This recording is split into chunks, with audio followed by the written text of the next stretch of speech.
day in the east end of Montreal.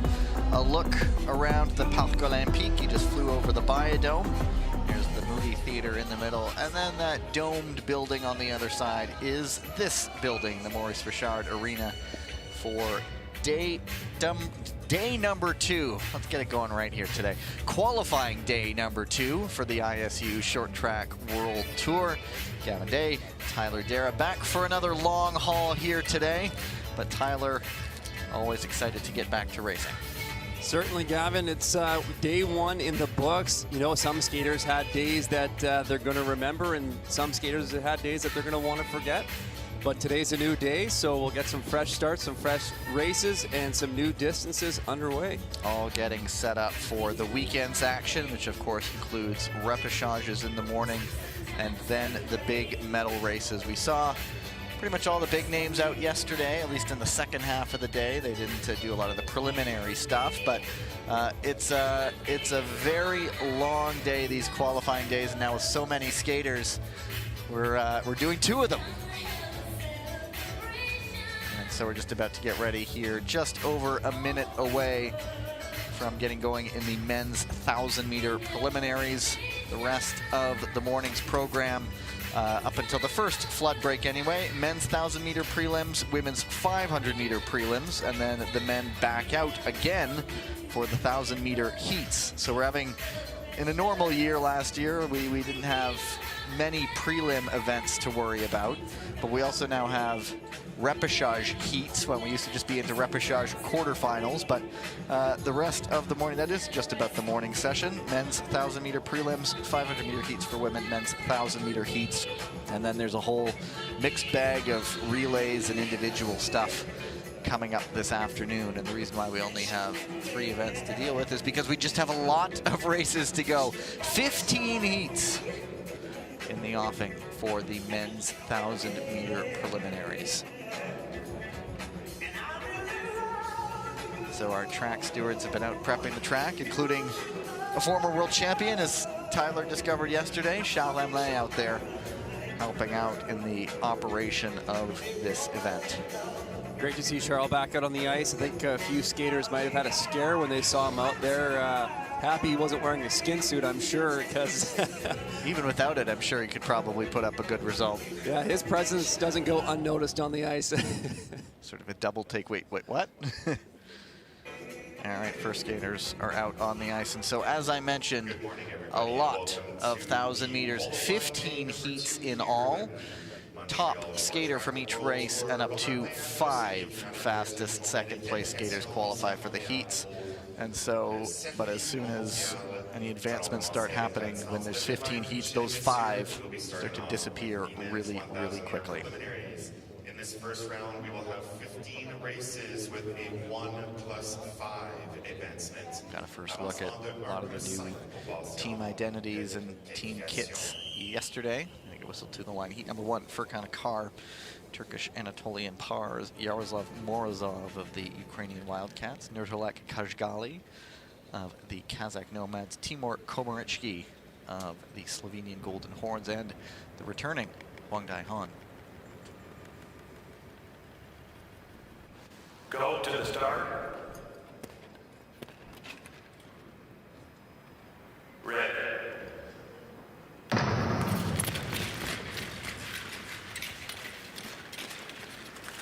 Having flown back. It's just sort of added to the extra presences online when we get down to those races at the pointy end of things. Having him in there, we don't really know what kind of form he's brought back to it, but so far he's been looking very, very sharp. Yeah, everybody's on pins and needles waiting to see some of these skaters like Wang Daehan go up against the likes of William Danjanu to see where they stand. And everybody, even the skaters, are a little bit on edge. They don't know where they stand either until we get to those final events of the World Tour, the main event. Always the first race of the season. If they haven't done any of those sort of warm-up events, and there have been a few of them in the Netherlands and in Italy, you just don't know what kind of shape someone is coming in. Did they figure out the perfect formula for training to get them set up, and it's a car getting up into second behind Hwang Dae-hyun. Well, this race has been moving at a good pace. Only the first skater knows they're getting through. 5 advancement possibilities on time, or advancements. For Konekar battling back around the outside into second place. Komarichki taking a look for third, not going to have it there, but it is Hwang going away. A car going to hang on for second. Yes, he will, ahead of Kajgali. And there is one instance of video review. Well, Yaroslav Morozov got that race off to a little bit of a quicker start. Hwang Dae-hyun, I like that he didn't want to sit back and wait. He didn't want to take any chances. He made that move to the front and he kept pushing the pace. And as a result, we had a battle in for second for Kajgali in a car, looking to get that second place finish, because that's going to be incredibly valuable. With that 1:25.02 time for Hwang Dae-hyun, that's quite quick. That will be certainly in the mix if the times hold up. But we'll be keeping an eye on those second place finishing times, and of course, as always, any possible advancements for any infractions or disqualifications. 1:25.579 is a car's time, the second place time. And in a preliminary round, that's quick.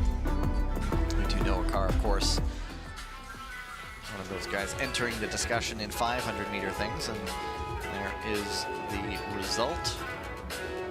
And then Hwang, more eager than anybody to turn the page on the conversation from the last time we saw him, the memorable for all the wrong reasons World Championships in Rotterdam. So eager to start putting results back in the form book so we can start talking about those instead, I'm sure.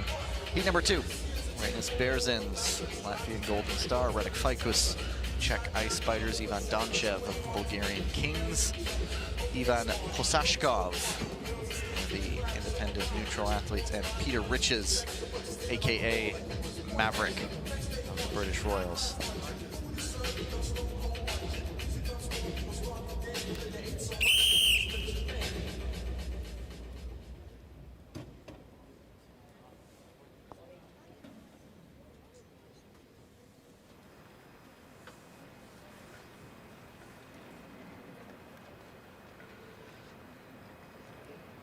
Go to the start.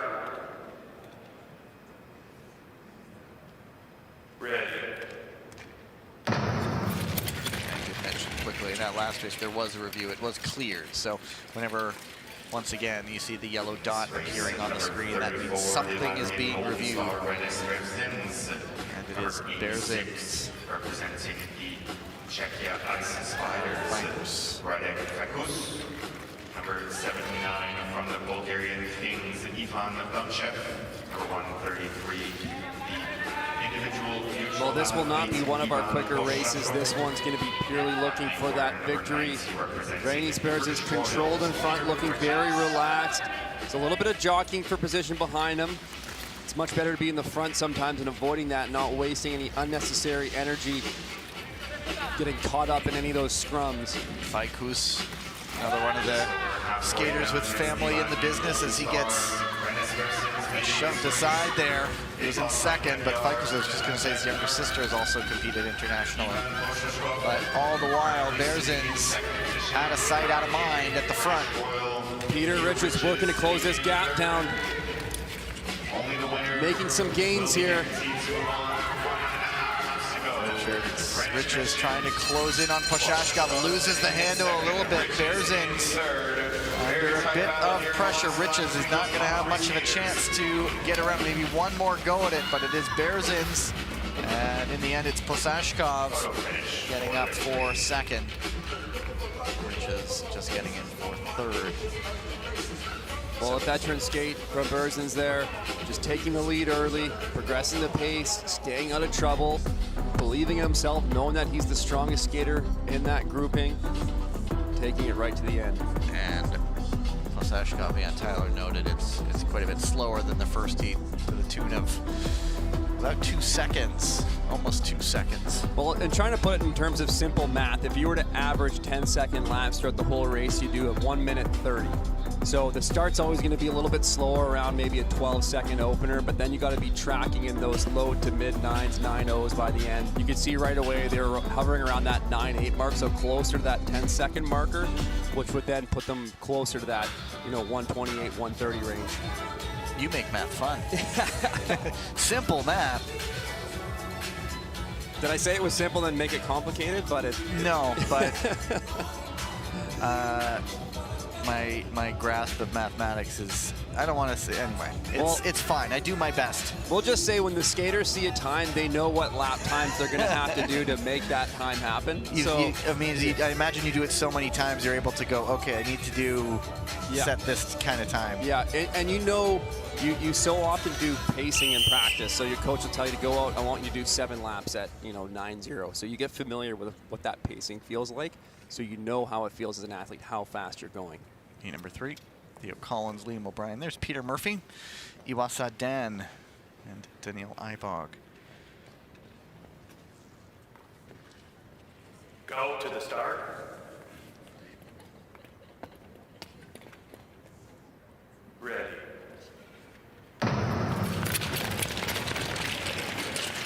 Dan really making his return to the ninja side. He didn't skate many of the international events last year. So he comes in one of the guys who does not have a world ranking in this distance. Neither does Daniel Ibog, who we talked about a bit yesterday. Turned up at the World Championships last year and really put in a solid shift. And there he is, moving up right now.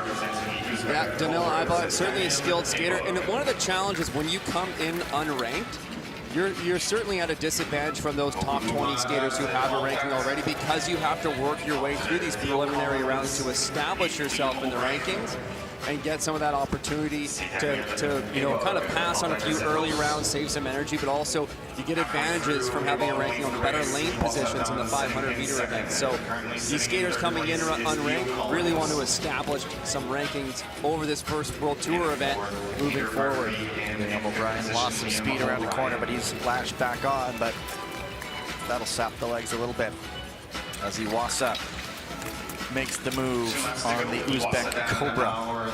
That was just a beautiful little quick pass. I don't think Ibog expected it. Nice move to the front from Iwasa. And it is Iwasa leading the way. Collins with some work to do. He is the top-seeded skater in this distance, and he will jump ahead of Ibog. And I think Murphy might have caught him too, or made it close. But it's Iwasa with a 127.9. So another one that's not a terribly quick heat. But the man from Machida. Looks like he will take heat number 2. Don't think there was anything getting reviewed there.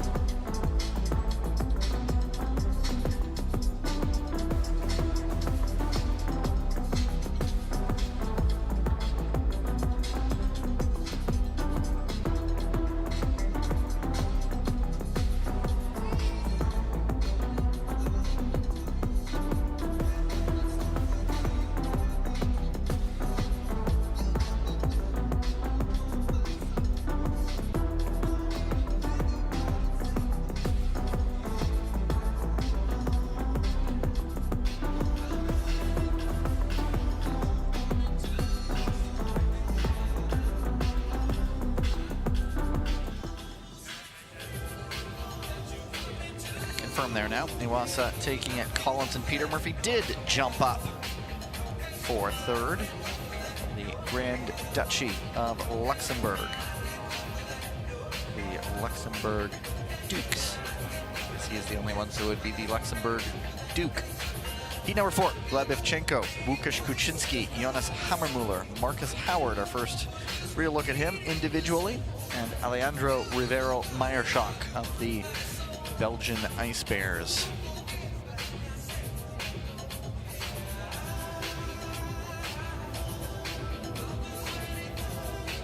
Ivchenko, the top-seeded skater in this distance, or in this heat anyway, ranked 31st. Howard and Rivero Meyerschach there do not have a ranking.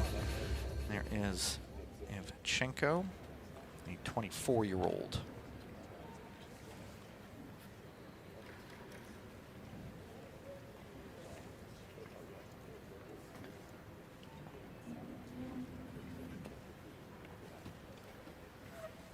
Go to the start.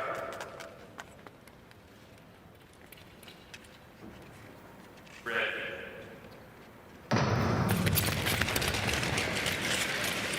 Not much urgency is just there in this one as Howard dashes off to the lead. Number 43 from the Well, that lead position is just so critical in the 1,000 meter. You'll be a little bit more relaxed in the 1,500 meter. You know you have a little bit more time to work with, but in the blink of an eye, you're already be down to 7 laps to go, and then the people are going to start making moves to get to the lead of the race. Rivero Meyershock, we saw him at a few of the World Tours last year. He was not a regular. Marcus Howard behind him was. Howard turning 22 at the end of this month from Federal Way, just outside Seattle, Washington. But it's Ivchenko now, bossing his way back to the front. 4.5 laps. It's Ivchenko, the Kazakh nomad, leading this race. Followed in second by Rivero Meyershock. Let's keep an eye on Howard here, looking to go up the inside that room. That door is shut off by Rivero Meyershock. Contact between him and the Belgian skater. A bit of contact there, and it's Hammermuller down on his own. And Kuczynski breathing down Howard's neck now as Ivchenko just gets away from the drama as best he can.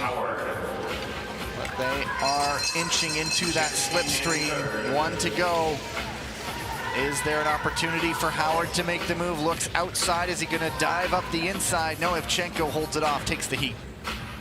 Unofficial winner, 127, 7-8 approximately. So it's not one of the faster ones. The fastest still is for Car's second place of 125.57. So over 2 seconds difference.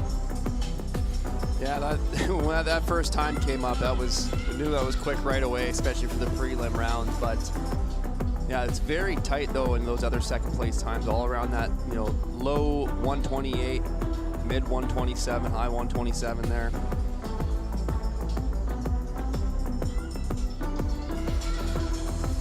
But again, with 15 heats, skaters can't really be relying too heavily on that time.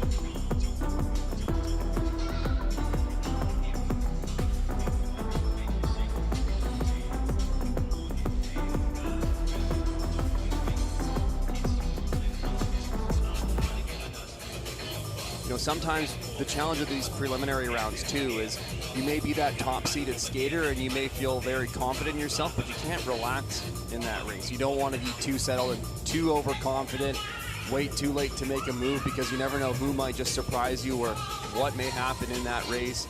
You know, one of the earlier ones where we saw Rainey's versions just take it start to finish, that was certainly more of a veteran move, just to say, you know, be focused for that race. Don't take anything for granted and just lead it start to finish to take the win. So look at Martin Kolenc. Zagreb, there's Ben Jung. German Wolf also in this race. Pardon me, I'm ahead of myself. It was Ivan Martinic. There's also Liu Shucheng of the Hong Kong Ice Chilins, Watanabe Keita, the Japanese Ninjas. And we get another look at that hot Korean property, Rim Jong-un. So set the field alight yesterday.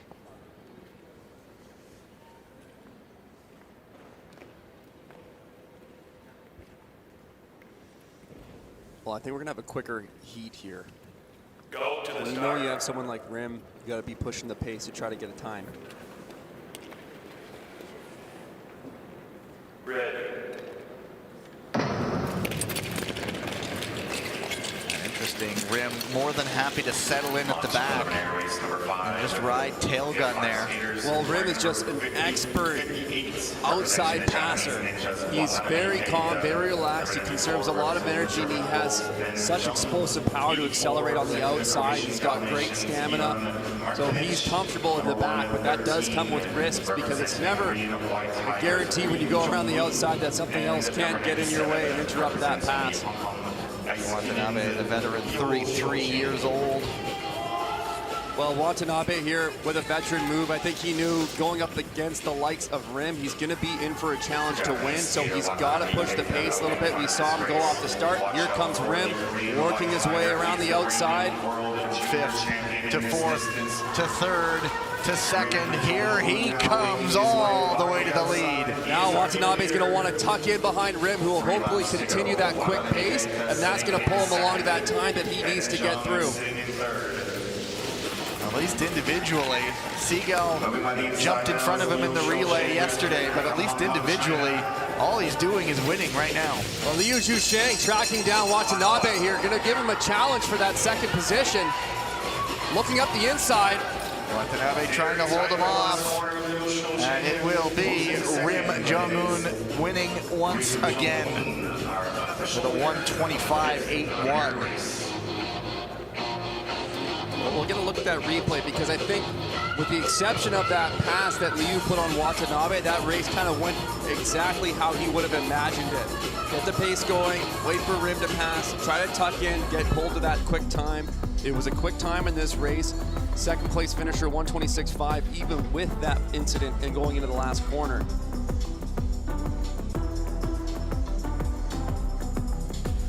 Just in the span of a lap. And makes it look easy. Remember that name, remember that face. That's the bump that is getting looked at, I believe. Well, it'll be interesting to see which way this decision goes because it'll be critical for either of those two skaters who might be getting the next position through. No advancements just yet, and so still maximum of 5 second places in the offing.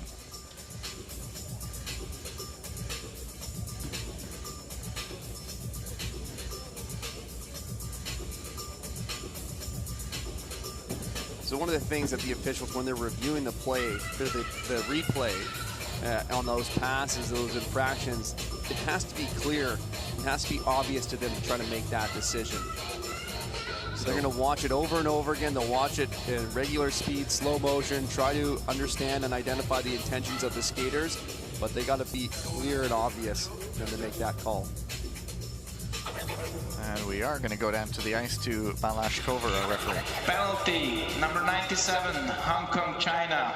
Advancement, number 58, Japan. There you go, our first advancement. One of my favorite things to do, and unfortunately we don't, here's a look at the replay.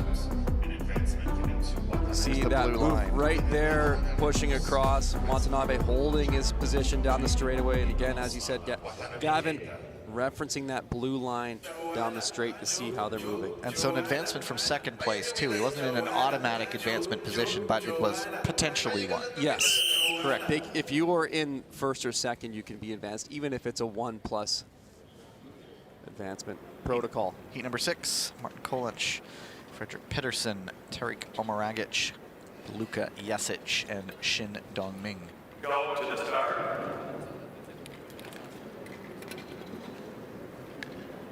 Red. That's when they dash off the line. Pedersen, the Norwegian Viking. And of course, Shin Dongming. In preliminary 6, we have 5 skaters. Number 35, Martin Collins. Number 124, Frederick Pedersen. 78, representing Bosnia, Tarik Omaragic. Oh, that was a 10:39 first lap from Pedersen there, so this race will not be getting one of those quick times. Shin Dongmin moves to the front of the race here. World Junior Champion in 2024 in the 1,000 and 500 meters. But at the senior level, regardless of age, when you're brought in, you're supposed to go get results, and that's what he's looking for right now. 4 laps to go. Shin Dongmin is our leader. He's followed second by Frederick Pedersen from the Norwegian Vikings. Currently in third is Tarik Omaragic from the Bosnian Lynxes. Well, Shin Dongmin just progressing that lap speed out front, making it increasingly difficult for the rest of the field behind him. Creating some separation here. That's opening up some gaps for possible pass attempts. Jasic taking a look, loses some balance there, but it is Shin as all the drama unfolds behind him. Comfortable and serene, taking the victory, and Jasic standing up there, just bumped one too many times in the end, and just all his speed gone. Another win for a Korean White Tiger. There is one yellow light on your screen.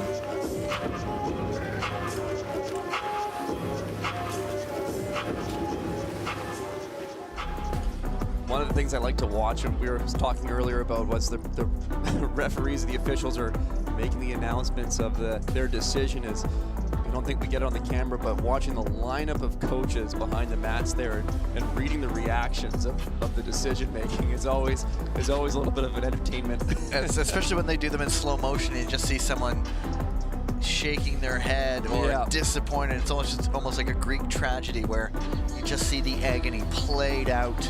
Yeah. or the opposite, when the decision goes their way, that relief. A guy like Marc Gagnon too, the Canadian head coach, always very animated up there in the coach's box. Either way, good or bad, he is. Yeah. Shin is through. Pedersen's time not good enough, and now we start to see those second place times start to go by the wayside. Number 7 has Tobias Wolff of Austria, Wara Noachal of the Belgian Ice Bears, Mika Klevstuen of the Norwegian Vikings, Munk Erdenbeleg of the Mongolian Saigas, and Denis Ayrapetyan of the Uzbek Cobras. So currently, the 1 second place time that's on the bubble is a 1:28.211 of Theo Collins of the British Royals. There's a good look at that Cobra suit. It's a sharp color combination. It is. Go to the start. Ready.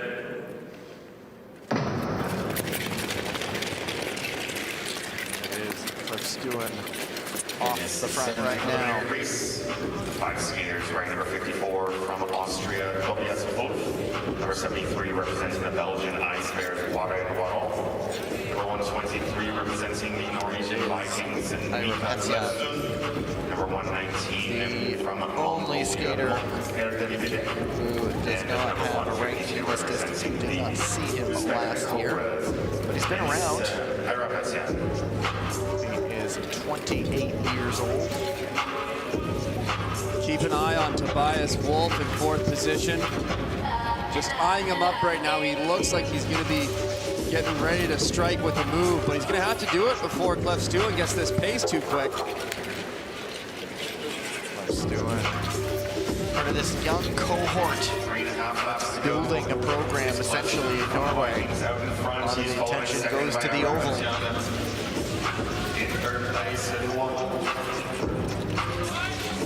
Well, Klevstuen is doing a great job out front. Tobias Wolff keeps looking up the inside. There's no room there. Jostling by a Noiro. But Wolff does get through, found a way through, and there is a yellow light there on the screen. Klevstuen out in front, the battle's behind him. Here comes Wolff trying to get it at the death, and he bumps right into Klevstuen, who still wins the heat. Great effort from Klevstuen there. Well skated. Could have easily gone down when you get a bump like that, but he drifted out wide but still maintained his lead somehow. I think there was a couple incidents there that they might be looking at for Tobias Wolff. I think both of them involve Wolff. And one thing you got to watch too is if you have 2 infractions within one race, Gavin. Yellow card. Yellow card. They don't actually show it to them, although for TV, they could do a big dramatic, like in soccer, where you pull it out right in front of them and you see the disappointment on their face. Now, the consequences of 1 yellow card is not too great, but if you get 2 yellow cards within a weekend, then you'll be removed from the competition. And we saw that last year in Tilburg, where it was William Dongenew, of all people, who got 2 in the same weekend and couldn't do the relay in the end.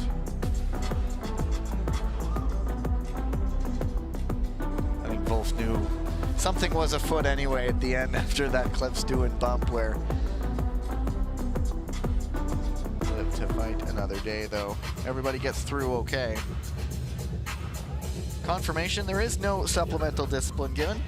Both cleared, both those yellow dots on your screen. So Klevstuen takes the heat, and Ayrapetyan's time not one of the faster ones. Heat number 8. Oleg Hyundai, the Ukrainian Wildcats, Sean Makanov of the Irish Wolfhounds, Maxim Maximov, Bulgarian Kings, Rio Ong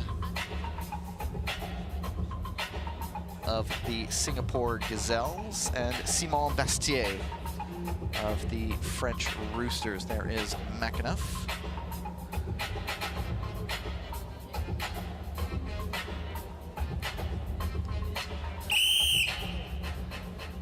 Hyundai picked up a good win in one of his races yesterday.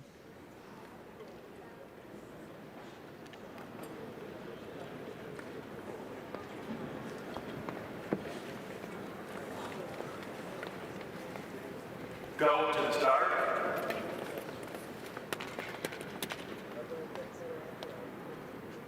Ready.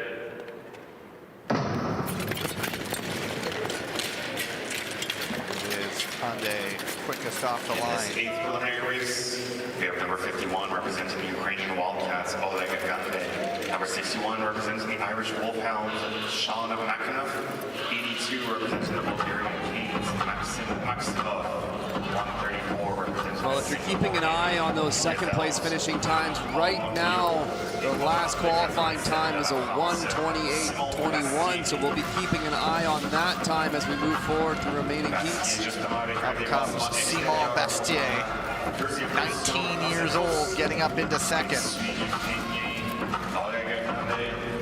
Maximov was able to stay on his feet there, had to expend some energy though to get back into the pack. Oleg Hyundai, 26-year-old out of Kiev. That Ukrainian program doing all of their training with the Polish side. Tidy little inside pass from Sean Makanov. Now he's closing up on Bastier. But Ong is right behind him as it gets a little bit too close quarters around that corner. All the while, Oleg Hyundai, drama-free so far. Into third position, just ahead of Makanov. It will be Oleg Hyundai taking it. Simon Bastier getting it for second. 1:29, the winning time, 1:30 for Bastier. So another one they're almost slowing down, it feels, as things progress. Well, as we progress through, we see the top-ranked skater being lower and lower in the ranking. So the earlier rounds, we saw skaters ranked as high as 26th. Now the top-ranked skaters, as we enter these next races, would be in the range of the, let's see, 38th. Brandon Kim, world rank 38. So we are kind of going lower in the ranking list as we move downwards. Brandon Kim, though, looks to be potentially one of those skaters who's made the big leap this season, winning the U.S. Nationals, putting in some good performances yesterday. Yeah, and talking to some of Brandon Kim's team, like, he's always been very split in his focus. He puts a lot of energy on his education. He's at Stanford University doing, I'm sure, a tremendous job there, but that takes a lot of time away from what you can deliver and put into your training. So I'm imagining that he may have put a little bit more emphasis on the training this year, and it's really paying off. There is heat number 9, another look as well as Peter Grosclose of the Philippine Tamaras, Lai Tsai Huan Chen of the Chinese Taipei Blue Magpies, Ernestas Czech of the Lithuanian Bison, and Peter Yashapati of the Hungarian Falcons. Of course, the news of the Philippines today, 2 pretty large earthquakes. The ball gets well there. But there is Mr. Kim, 24 years of age, originally out of Fairfax, Virginia.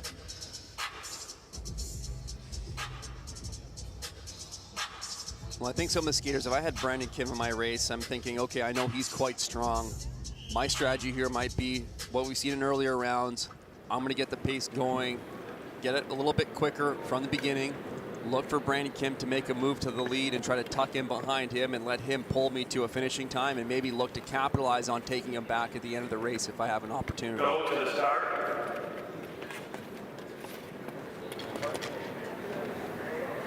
Ready. I think Peter Yashapati might be a skater that would do that, and we see him doing it now, getting the lead.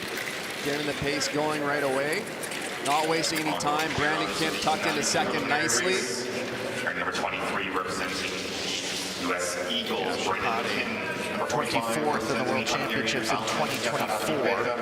Number 128 distance. from the Philippine Tamara. 12-2 opener to a 9-2 lap. So this is one of the quicker starts to these 1,000-meter races that we've seen. And number 117. Is Yashapati really going for time? 22 years old from Szeged in Hungary. As we were talking about his sister, unfortunate to miss a lot of the Olympic season this year. Picked up an injury at Worlds, came back to training, picked up another injury. But now it is Kim on the front. And there's the move from Kim. Now Peter Yashapati just got to tuck back onto Brandon Kim and hold it here. They're on good pace. They're sub 9-second laps. This will be a fast time. Kim Lear, gross close now. Closing it up behind Yashapati. Past the second place skaters will qualify for the heats. But all the while, it is still those two, and they might just have enough of a margin. Will Yashapati try to push for the win? Kim just keeping its pace far too high, and Brandon Kim does the job again. Unofficial winner, Brandon 125.870. The winning time, 126 even for Yashapati, and yeah, that really is up there among the fastest. It's the second fastest of our second place time so far. You spotted it. I had a feeling that might be it. You looked at me expecting kudos. And so yes, I am giving them to you. Well done. Yeah, there's so much planning when you see your race list and you know your competitors and you know how they race, you know their skills. It really impacts what your tactics might be going into that race and what your strategy is. So, when you have a field that's a little bit more evenly matched, you're going to be less inclined to take that risk to push the pace because you're going to believe that you can win that race and go for it. But when you have a skater like Brandon Kim or Wang Daeon or Rim Jung-un, you know you're in for a real challenge. You've got to be realistic. You want to think you can beat everybody, but it's not always the case. They adjusted the time down to a 125.984, so even a little bit quicker as we head into heat number 10 of 15. There you have it, Hong Kong, China. Liu Zhanshuo, the Hong Kong Ice Chilins, Etienne Bastier of the French Roosters, Lucas McDonald, who showed some flashes yesterday of the New Zealand Ice Kias, Eklavia Jagal of the Indian Maharajas, and Jakub Karabin of the Slovakian Ice Deer. Well, this will be an interesting one. I think this is one of those races I talked about that might be a little bit more evenly matched, a little bit more close battle. So we'll be keeping an eye out here for Etienne Bastier, maybe looking to go to the lead.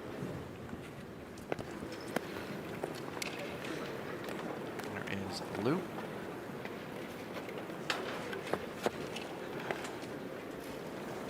Go to the start. Ready. Bastier on his World Tour debut last year in the 1500 in Tilburg last season, picked up an 11th, so he made a B final. Sort of burst onto the scene. Well, we know Etienne Bastier has the endurance. He's got to watch out, though, for the likes of Liu Zhanshuo, who's a very capable passer. So when he gets the lead here, he's going to want to make sure he still has some energy in the end to defend that position against someone who can really move and jump into those gaps. Liu did pick up a bronze in the 1,000 meters at a junior World Cup event late last year, actually late 2024. That was in Bormio. So he's another one of these young skaters who we talk about before, as Tyler mentioned, not afraid to try to make a move if the pace really picks up. Wow, that long left hold by Liu Zhanshuo on that corner entry, adjusting his speed. He knew he was going to run up on Etienne Bastier, and now he has time to make the pass. Nice move for the lead. Bastier under further pressure. Lucas McDonald sitting right there. Still Liu on the front. 2 laps to go. Bastier sort of sandwiched in there. He has McDonald bearing down on him as he takes a look going around the outside, and now Bastier up the inside. Lucas McDonald has the opportunity to jump up front. He does. Johnny on the spot. McDonald sees the opening, goes up the inside, And he takes the win. That's a result for him, and you see it. What a great race. You love to see the reaction, the energy from the skaters, the smile on their face. Lucas McDonald is pumped right now. Well done. Positioned himself really well in that race. Hung with it, waited for the opportunity, and struck. So often there's that opening, and the skater may hesitate. He didn't. He went for it. Yeah, jumped right on it. Last lap. Give it everything you get. You can see it gave him a burst of energy as he got by. All of a sudden, his feet were moving quicker. Adrenaline kicks in. But he was showing those flashes yesterday, and here, good opportunity, read the situation when Bastier's pass did not go smoothly. And we'll probably get another look at it as Bastier went up the inside. There's a lot of movement there. You can see how far inside the blue line they are. That blue line is in line with the 1st and 7th block. So you're well inside the track going down that straightaway. So we'll be looking to see Lou Jean-Chouot's track pattern there. Potential change from outside to in to block Bastier down that straightaway. That's a big result too. Yeah, great result for Lucas. Nice to see him have a good race there. He had a few teammates on World Tour last year, but he is the only Ice Kia out there this weekend. But his time of 1:37, not the fastest of races, but it really came to life there that second half. Yeah, and that's what I sort of thought when I was looking at that lineup. These skaters all know that they're pretty well matched. They can't take too many challenges, pulling the whole race out in front and fatiguing at the end, because it was going to be a battle at the last lap of the race. So it would be a possible lane change, as Tyler mentioned.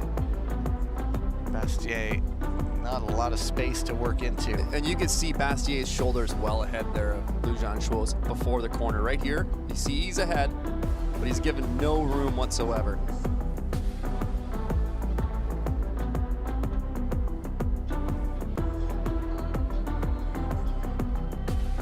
But again, they've got to read the intentions of these skaters, make sure it's clear and obvious as to what they think happened in the race.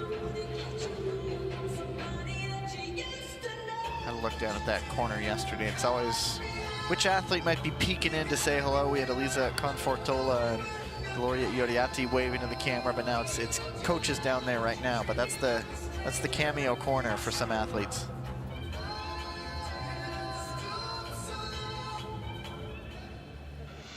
Penalty number 55, Hong Kong, China. Advancement number 52, France. There you go. It is Lou Jean-Chouot penalized. Bastier gets an advancement. So that really knocks out one of those times, because that was not a faster time, although he did come second. Right there, Tyler was dissecting that already, that lane change there.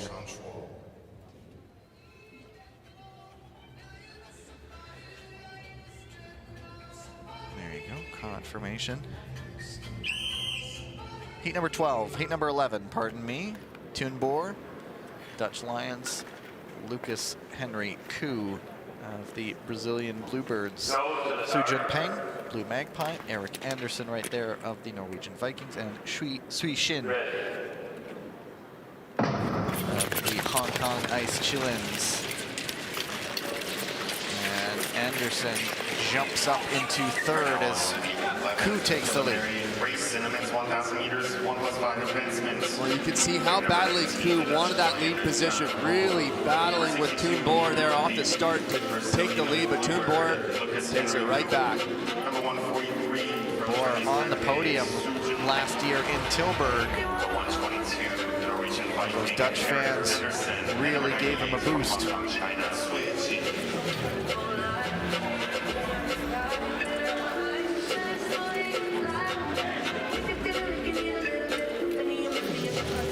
I think he did, didn't he? No, it was another Dutch skater, pardon me, getting confused, I believe. On the podium? Yeah. Dan Koss. Yes, right. But Toonboer did have a terrific weekend there in Tilburg. Yeah, we often see in the relay. But it is Koo, Anderson, and Sue all right there. There's a little stumble coming out of the corner there. Well, Toonboer is putting in a lot of work out front here. You can see some signs of fatigue. And Koo size up a move here at the death. He's not going to do it. It is Boer holding him off, doing a nice job.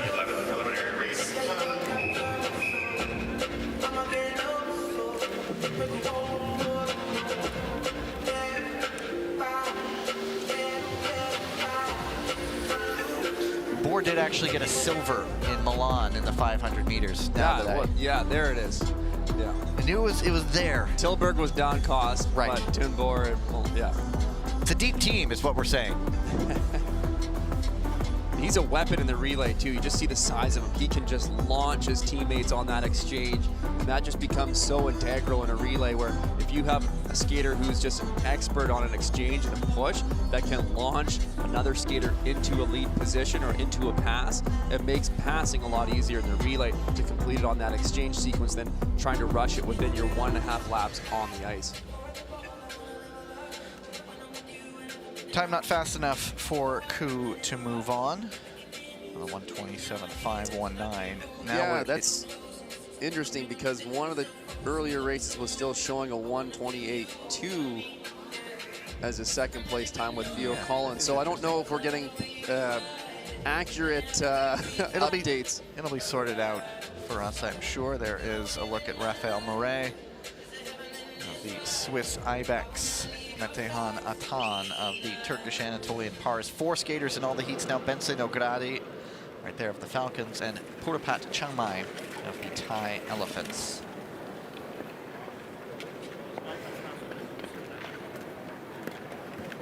Go to start.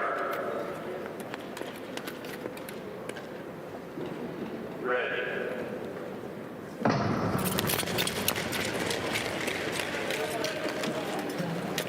Skaters in this 12th preliminary race. It's Ogradi leading the way.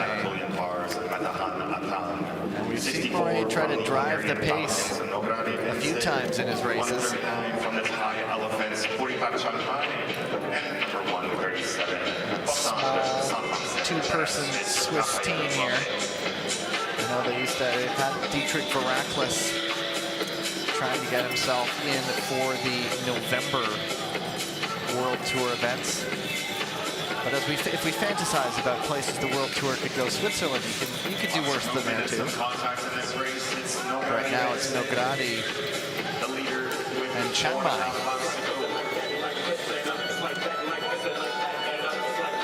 Well, Changmai's, we haven't seen too much of him, but he's looking quite good here. He's got to try to hold on to Ogradi though, but now Atan striking on the outside. Very good sprinters coming out of that program. Let's see what kind of top-end speed he still has after this long of a race. Objects in mirror are closer than they appear. Here comes Atan. Probing, nothing there just yet. Maybe one last chance around the corner. Taking a look up the inside. And Ogradi holds him off. Well, those some great finishing laps from Ogradi there. He was still able to be adjusting his track pattern. He wasn't diving up tight on the entry and dumping speed. Even going to the last turn, he still had the awareness and the ability to shift his track a little bit wider, defend his position, so he wasn't opening any doors on the exit for Atan to take him at the line.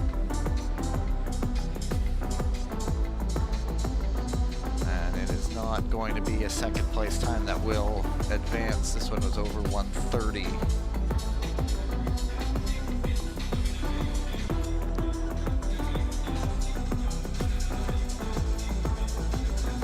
There was an earlier incident. That might have been it, but it was cleared. That yellow dot went green, which does happen sometimes in the middle of the race. There's enough time for them to take a quick look, say, nope, it's fine. We know it won't be reviewed after the race. Yeah, and those will be the officials in the video room analyzing that footage while the race is still happening, and then flagging the serious incidents which they need the chief referee to oversee. There you go, comfortable win. I don't want to say comfortable win, but clear daylight between the two skates. As I say that, it's like, it's about 7/100ths of a second or something like that. Yeah, it feels like a mile sometimes. An eternity. Heat number 13. Oh, it's back to 5 skaters. The last 2 after this have 4. So there must have been a withdrawal in that previous race to lead it to end only have 4 before we go back to 5. Moon Won Jun. There's Robin Bendig of the German Wolves. Chamlachart Tapram of the Thai Elephants. Lin Chunche right there of the Chinese Taipei Blue Magpies. And Dennis Ors of the Turkish Anatolian Pars. Moon yesterday in the 1500 turned a few heads. Yeah, Moon's been skating terrifically this weekend. I think he's going to have a lot of confidence coming in today after his results yesterday. So he will certainly be the skater to watch here. But Dennis Ors, we know he's got some top-end speed. So throwing his hat into the ring, we didn't see him in the 1,000 meters last year. He comes in unranked this season on the World Tour. He is very good at tucking in and soaking up a slipstream. So see how he can do in a 1,000-meter race. There is Moon.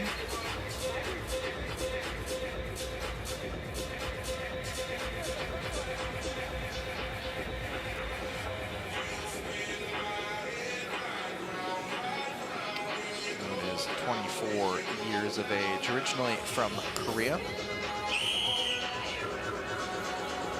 Bendig. That German program really trying to rebuild. Anna Seidel was their sort of the flag bearer for a number of years, but she's been out since she retired a couple seasons ago. Go to the start.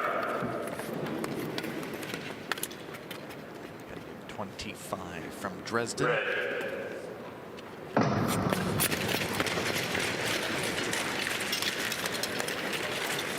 And it is Moon and Tapram, but now it's Lin as the washing machine goes into full effect.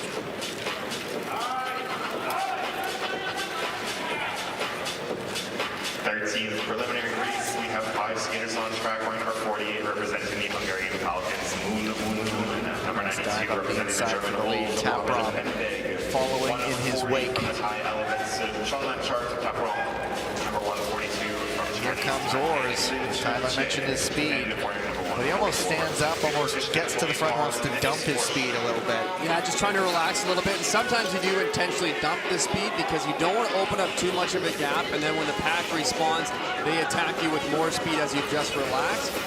So sometimes that's the tactic, is to get in the front but not create a big separation.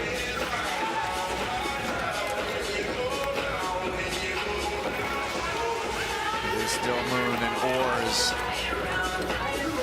right in that slipstream. So this is the battle we were expecting here, but is Dennis Ors going to have it in him to be able to make a pass here? The gap has opened up a little bit, unless Ors is planning to open up to skate into it. No, he just does not have the legs there. And Moon Won Jun continues his ascendancy. Another nice win for the young man there. At a 1:28. So Ors' time not going to be enough.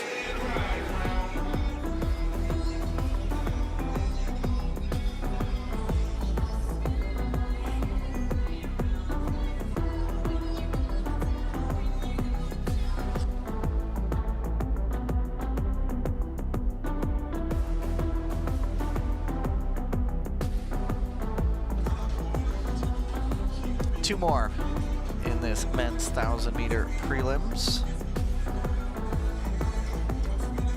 And we are back to 4 skaters.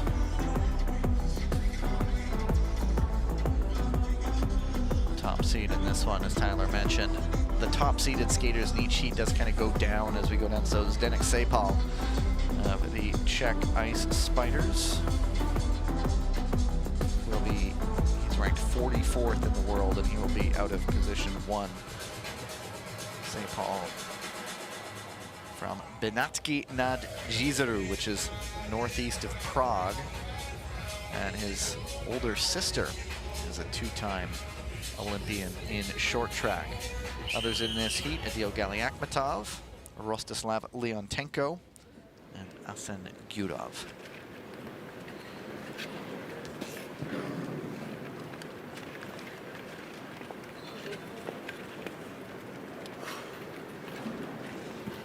Go to the start. Ready.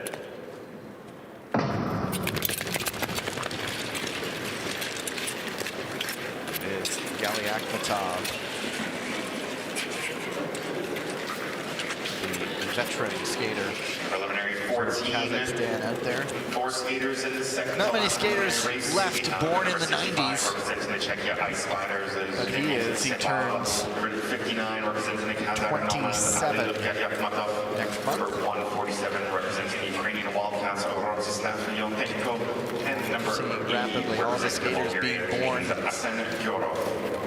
2000s. I think we've lost our last 1980s skater. Is that Shinky Connect? Yeah, I think that might have been Shinky. The end of an era, the end of a decade. We're all past our prime now, us 80s kids. Now we're rapidly drifting into the 2000s, but Galiakmatov leading the way, Seyfal behind him.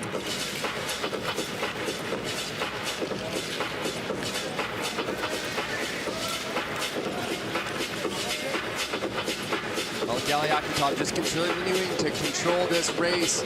You see that acceleration out of the corner exits. Yudov lost some balance there, and that allowed Leontenko to get up into third at the bell.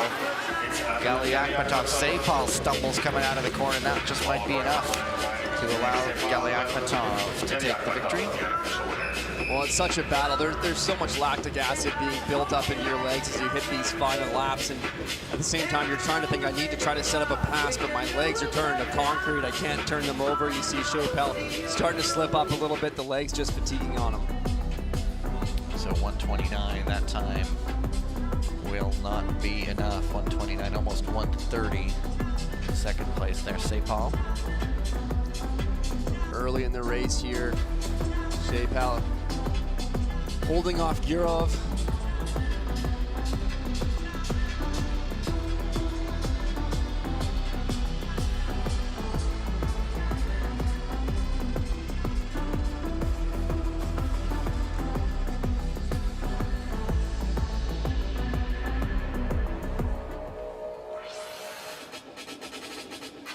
And there you go.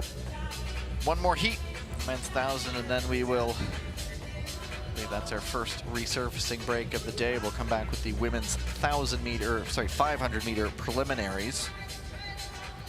Heat number 15 though, Lucas Wareham, the Australian Racing Ruse, Nico Andermann of Austria, Linus Lizans of the Latvian Golden Stars, and Martin Prentel of the Croatian Dalmatians.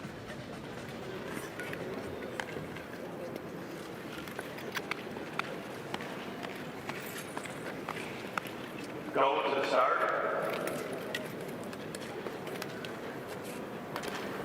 Ready. Dash into the corner, and it is Wareham. We're now on to the last 22-year-old, of the preliminary born round in of the Warunga, 1+5 advancements. now lives We have in number Sydney. 71 from the Australian Racing Ruse, Lucas Wareham. Number 72 from Austria, Nico Andermann. Number 115 from the Latvian Golden Stars, that's Leonard Renis Lysans. And number 85 representing the Croatian Dalmatians, Martin Prentel. 26-year-old out of Vienna. Best result internationally was at a World Cup a number of years ago in Salt Lake City, where he picked up 11th place in 1,000 meters.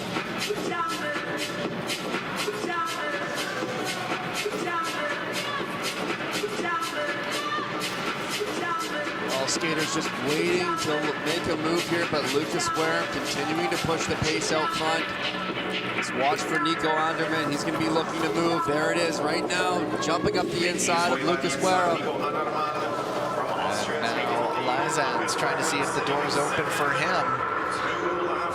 Well, Andermann's just really picking up the pace here. Now Wareham is chasing Andermann, and Wareham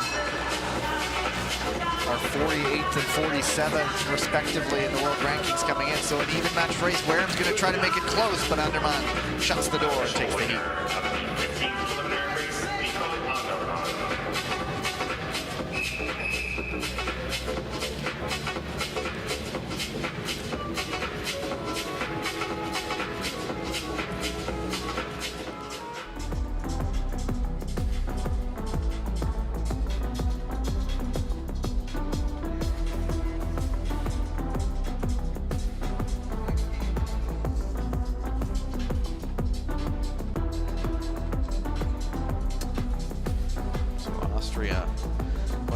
only remaining nations to not have adopted an identity just yet. Perhaps they're focus grouping something. But Anderman takes the race. And there we go, 128.895, not enough for Wareham to get up as one of the second fastest times. And the list of the qualifiers, Hwang Dae-han back in heat number 1, going the fastest, and Rim Jong-un with another impressive victory. See the two advancements, Watanabe and Bastier, and so Akar, Yashapati, and Posashkov get the second place qualifying spots. And that is the first block of racing.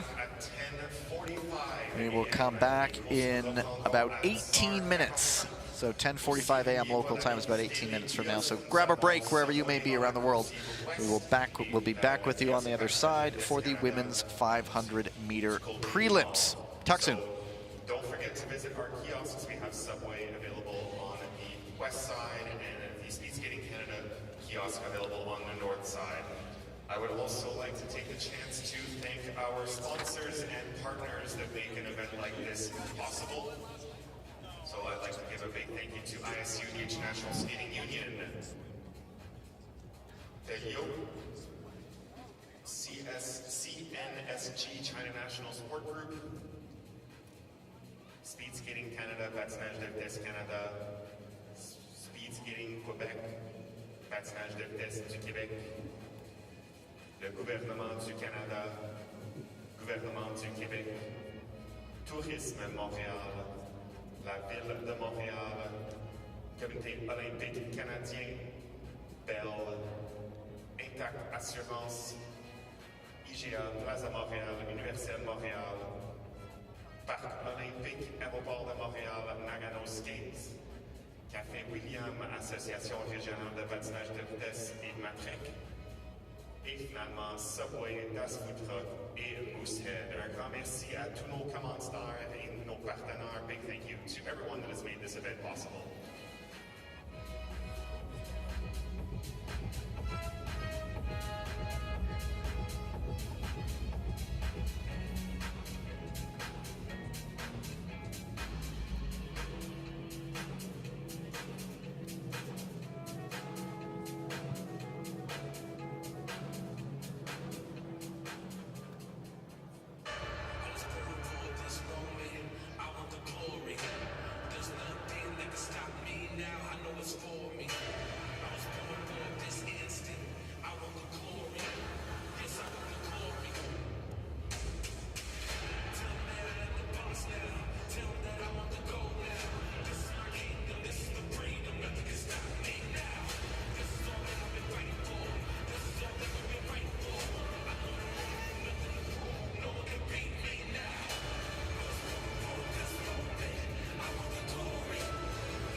The lights are back up inside the Maurice Richard Arena, second block of racing of the day. Women's 500-meter preliminaries coming at you in just a few minutes. Of course, the preliminaries will then lead to the heats, and that starts us off the afternoon session at about 1:15 local time. But so for the preliminaries here, there will be 8 heats. Top 2 from each heat moving on, and a maximum of 4 fastest third place skaters. So there's heat number 1. Sofia Konya of the Hungarian Falcons, the top seeded skater in this one. Kanai Rika, the 20-year-old of the Japanese Ninjas. Lee So-yun, the Korean White Tigers. Svetlana Rapetska of the Ukrainian Wildcats, and that one right there, Leia Popovikova of the Slovakian Ice Deer. This is a 2+4 advancement. Lee So-yun there. That means the first and second place skater from each Speaking of 1990s born skaters, will qualify. 8 races here. she is one of them. She is 32 years old, out of Suwon. On the other end of things, Kanai Rika, the youngster. And that Falcons program, we've spoken about it again. I'm sure we will again a few more times. Dealt a big blow with Petra Yashapati being ruled out for the long term with another injury. A skater like Lee So-yun, vastly experienced, and one of the newcomers here, Leia Popovikova. Popovikova doesn't even turn 18 until a couple days before Christmas, so throwing her in the deep end here, so to speak.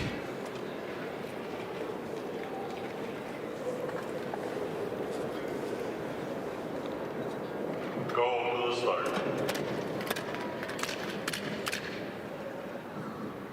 Ready.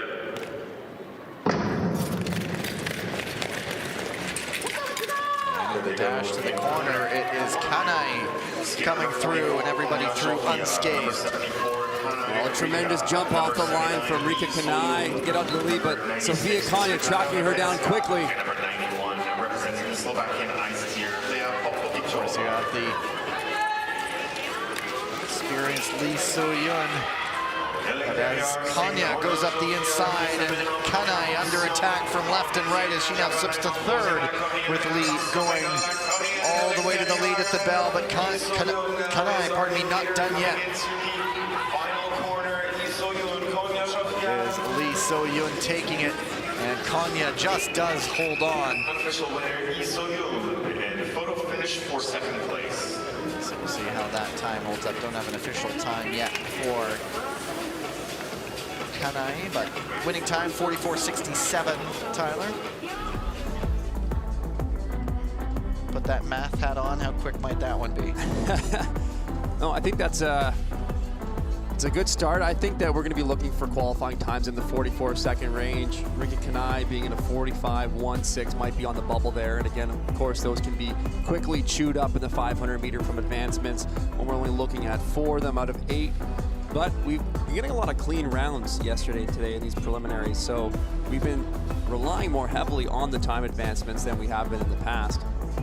One clean race in the book. So Kanai's official time is 45.161. So if you're scoring at home, make a note of that one. That's, well, it's the only third place time we have right now as we move into heat number 2. Annabelle Green, very good starter from the British Royals. We'll go out of position 1. Katarina Budic, I think she's ditched the bandage for today, got a little cut up in a crash of the Croatian Dalmatians. Danucha Chataisong, excited to see what she can do, because she has that compact power we've seen bursts of. Tamara Tokarova, another one of the Slovakian Ice Deer, and Chung Xiaoying of the Chinese Taipei Blue Magpies. I think Burridge is going to be under pressure from the inside. Quick start of Annabelle Green, quick start of Chataisong next to her. So Burridge is going to have to make a good push off this start. Ready. And And there you go, Green with that elite start. Buric does get up for second, but Green, who trains in Calgary, doesn't train with the British program, but look at the lead she's built right away. Well, Green gets those really quick crossovers on the exit, really extends the corners well, carries that speed nicely.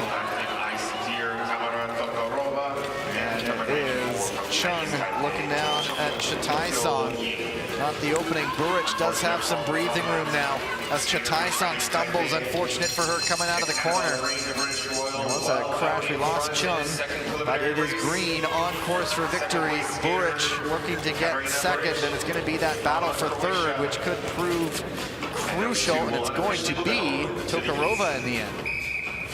But a good win for Green, and she really won it right off the gun.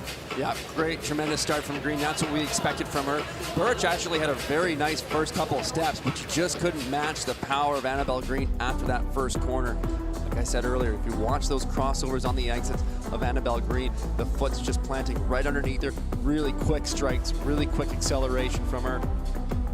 Annabelle Green, mother silver and a bronze in the Calgary '88 Olympics in speed skating. Her father, Julian, skated for Great Britain. So that's how she gets that British passport. Another skating family. Her sister also skated as well. And so Tokharova 46.953. So that one is quite a bit slower than the first heat. Yeah, looking through this, you know, I think that time of Rika Kanai's at a 45.1 is going to be, I think that might be safe. I'm going to make a call very early in the rounds. We did see often last year, so often a time thrown down in the opening heat or two would stand up. And generally you have the fastest skaters in those opening heats, so they're going to pull a faster race to a faster time. And then as the races get tighter as we go down, it becomes more tactical, more strategical, less focus on the time. There is Myung-Bi Jung, the German Wolves, back after not being on the World Tour last season. The recognizable bow of Yelizaveta Sidorko. Chloe Cameron, newcomer to the British Royals. Also in the race, Phoebe Stenz of the Swiss Ibex, and Hyojin Kim of the Australian Racing Ruse.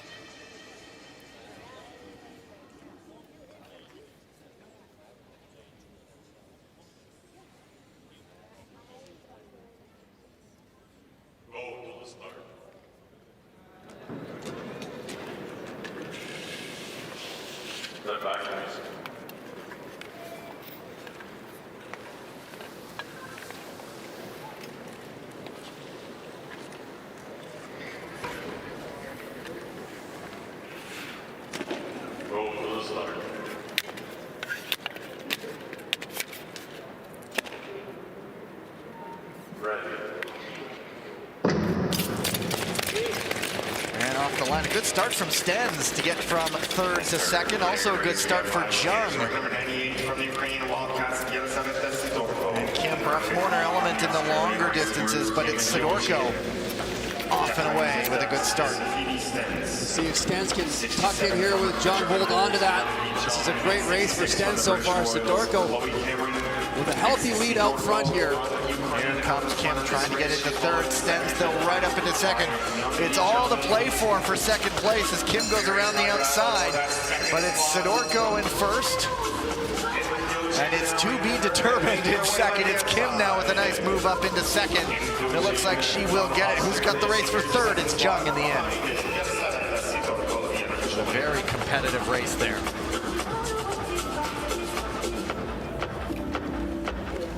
Well, impressive race from Phoebe Stenz. That was one of the best races I've seen her skate. I know that's probably not ideally the end result she was hoping for, but really in the mix of things, tight battle there.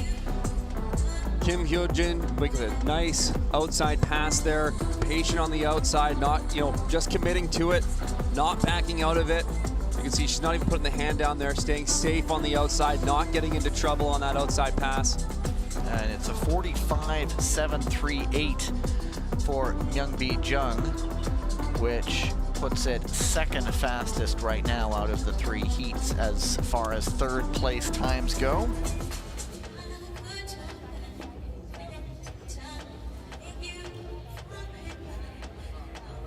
That's Sidorko. Very good race from her. She was the top seeded skater in the distance, ranked 31st in the world. Heat number 4. That's Aurélie Lévesque making her first race of the day here. Petra Vankova of the Czech Ice Spiders. There is Lévesque. Hedvig Hilda. Very scary moment yesterday. Blade got right up in her face in a crash. Her glasses deflected a lot of it, but there was a little bit of red around the eye, but she is back racing. It's nice to see. Diana Vegi of the Hungarian Falcons and Diana Michalchuk of the Ukrainian Wildcats. Ready.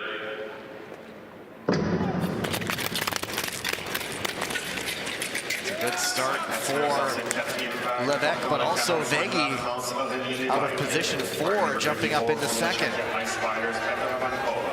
Number 84 from the Norwegian Vikings, Hedvig. Number 71 representing the Hungarian Falcons, Vegi Diana Laura. And finally wearing number 95 representing the Ukrainian Lévesque under pressure now. Vegi with a nice move up the inside. And also here comes Vankova trying to take a look at the bell. It's Vegi in front. Lévesque now slips to third. Try to battle back for second, but it's a good win here for Diana Vegi. And Vankova taking second ahead of Lévesque.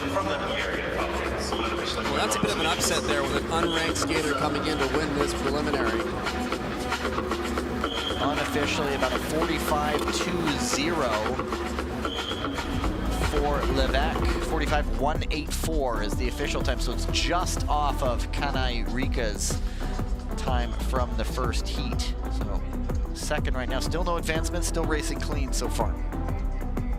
But Vegi, good move for her.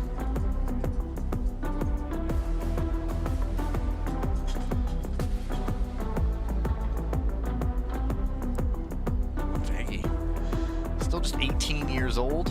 Doesn't turn 19 until December 30th, but she's out of Budapest. And she may be one of the skaters that got this opportunity because of the absence of Petra Yashapati, and that just opens the door for a young skater to come onto the scene and get some very valuable experience and prove themselves. 8th in the world in the World Junior Championships in the 500. That was in Calgary last year, so she's got some chops. See how she does moving on.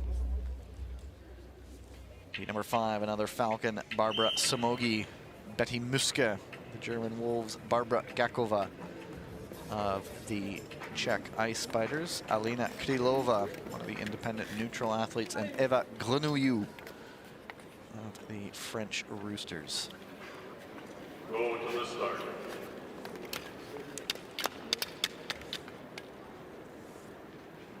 Ready.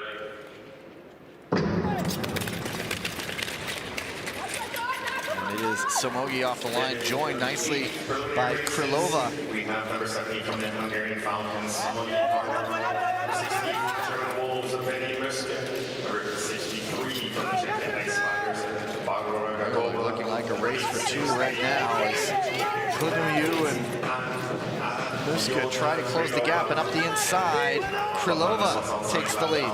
Well, Krylova looking very comfortable here on the ice. She's not a skater that we've got to see before. Somogi trying to snap it back. She is in one of the automatic qualifying positions, and she's just going to hang on for second. Grenouillou made it close. A 44.56 though. That's a quick time. That is the fastest one we've seen so far, at least as far as third places go.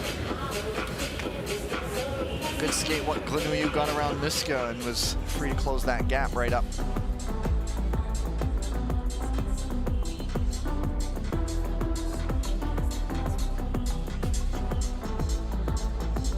So now once we get down to the last World Tour stop of the year in the Netherlands, when skaters are just going to be scrapping for those final few Olympic qualifying spots, I imagine there's going to be a lot of close skaters where one good result could be enough. Well, absolutely. That's kind of the interesting element with the short track is, you know, the unpredictability. Some days you just get a weekend where, you know, things go your way and you could get a singular result that could effectively carry you actually through to to the Olympics if you have that one outlier, but you know, a top 12 finish, even though you're typically around that 28, 30, 32nd mark, that one standalone performance can really boost your ranking. One weekend where you're jumping into suddenly you qualify for the World Tour, and that's your moment.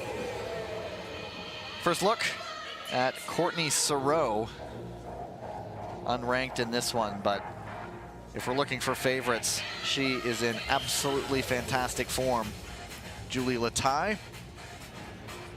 getting a full season this year after missing the start last year. She was not here for the North American weekends, but there is Isabella Caicedo of Colombia. For position 1 will be Malika Yermak of the Nomads, and Jansson of the Latvian Golden Stars out of position number 3.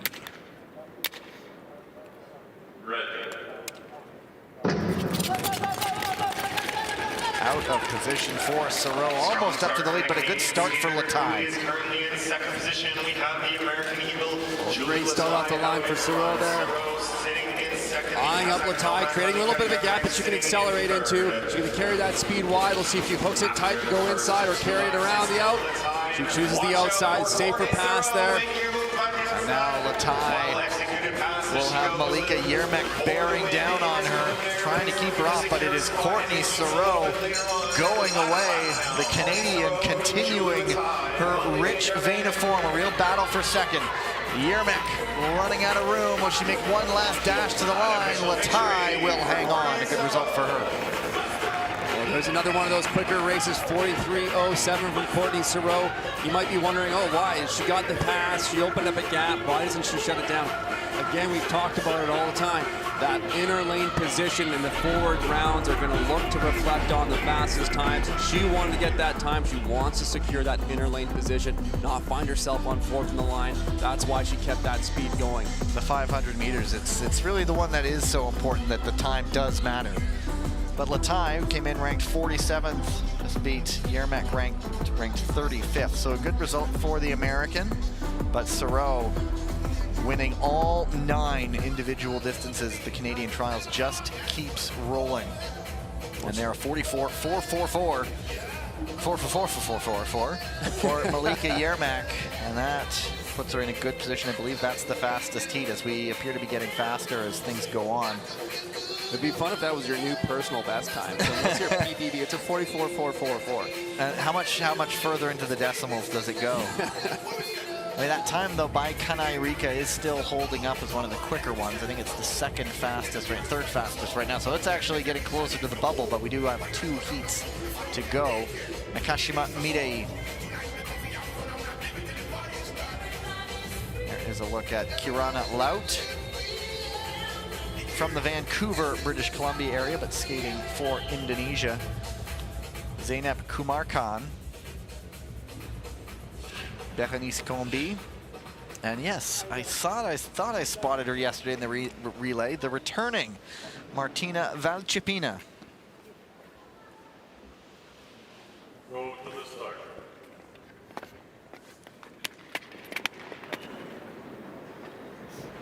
Ready.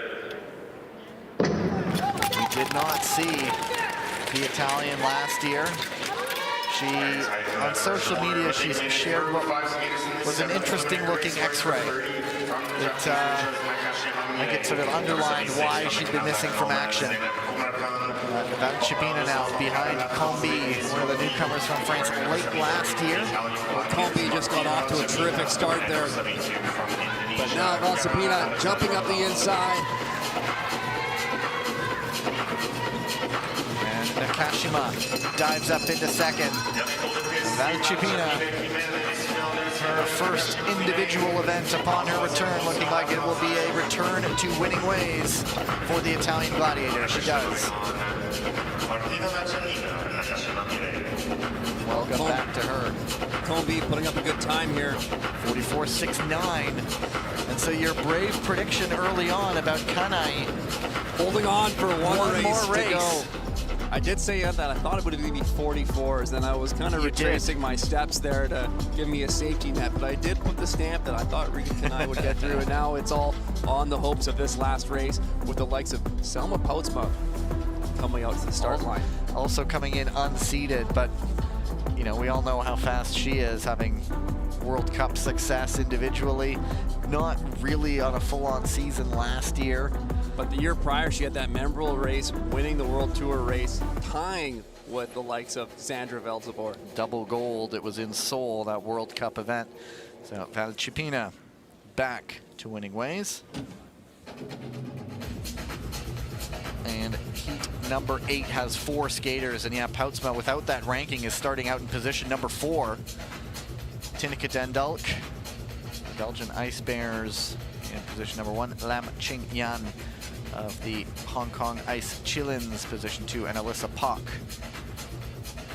of the Singapore Gazelles. Lam, also an interesting one. 19 years old. She does have a bronze in the 500 meters, Lam, right there, in a junior World Cup event in Bormio back in November of 2024. So there's the promise.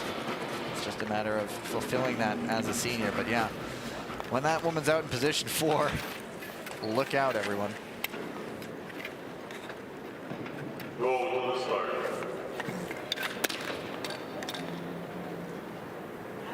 Ready. That Dutch program, so much to choose from, and bang, like a flash, Poutsma's off to the front. Skaters in this one wearing number 59, representing the Belgian Ice Bears. Tineke Dendalk. Well, there's that trademark start from Selma Poutsma that we're used to seeing. For Gazelles, Alyssa Pak, and finally, well out in front of the It's a real battle for that second automatic qualifying spot, but Poutsma shaking off the rust in a big, big way. On this Dutch side, so much depth. 1 to go. And now Lam going up the middle, or the inside rather. And it will be Poutsma winning it. Lam second, Dendalk a 44.92. Uh-oh. That might be the final third place time to move on. So close though, Tyler. So close. Brave prediction. You challenged me early. But we can also say you did initially predict around the 44 range. Yeah. So, you know, I'm going to stick with that one. You know, 50-50, eh? Yeah. 1 out of 2 ain't bad. One thing I'll just say, Selma Poutsma there, of course, the blistering start. One thing, she's starting to look at the final stages of the 500. She seems to kind of tie up fatigue a little bit, lose a little bit of stability. You can see coming off the apex, a little bit of insecurity on that left foot after that turn on the exit. So you see how she's be able to defend that, and maybe can she carry that speed longer into the race. Of that Dutch side. They listed Suzanne Schulting and Angel Dahlman as alternates, but it's looking more and more like they're sticking to the oval as we head into the Olympic year. But look at the qualifiers. Another break coming up in just a few seconds. On the other side, the final branch of morning races. You see the list of all the qualifiers. In the end, nobody advanced. Just breezed through that. And we will head into the ice resurfacing break on the other side. The men's 1,000-meter heats, 11:24. So I'm going to say that is about 15 minutes from now, approximately. Back on the other side.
自然有答案，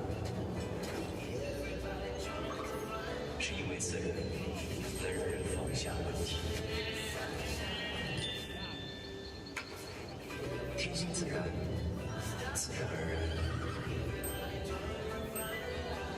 与博结合，一起奔赴自然。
Final morning block of races here in Montreal. Men's 1,000-meter heats, 8 in all. Top 2 skaters from each race, and a maximum of 2 fastest third-place skaters will qualify for the quarterfinals. And this is where the big names enter the discussion.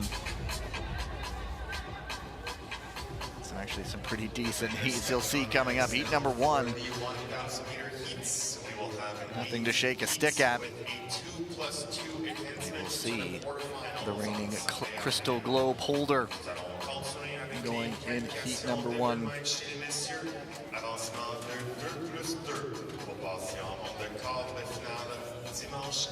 And there you go, William Dongenou, Stan de Smet, Clayton DiClemente, Mika Klevstuen, and Oleg Hyundai.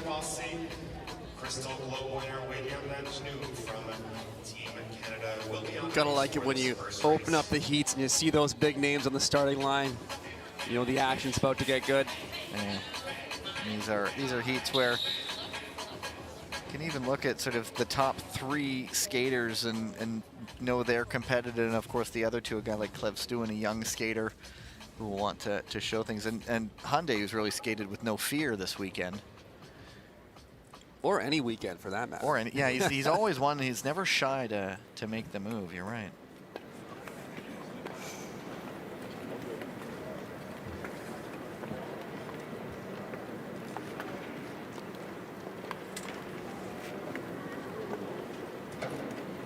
Go to the start.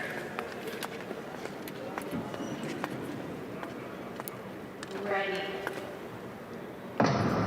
Clemente missed the World Championships.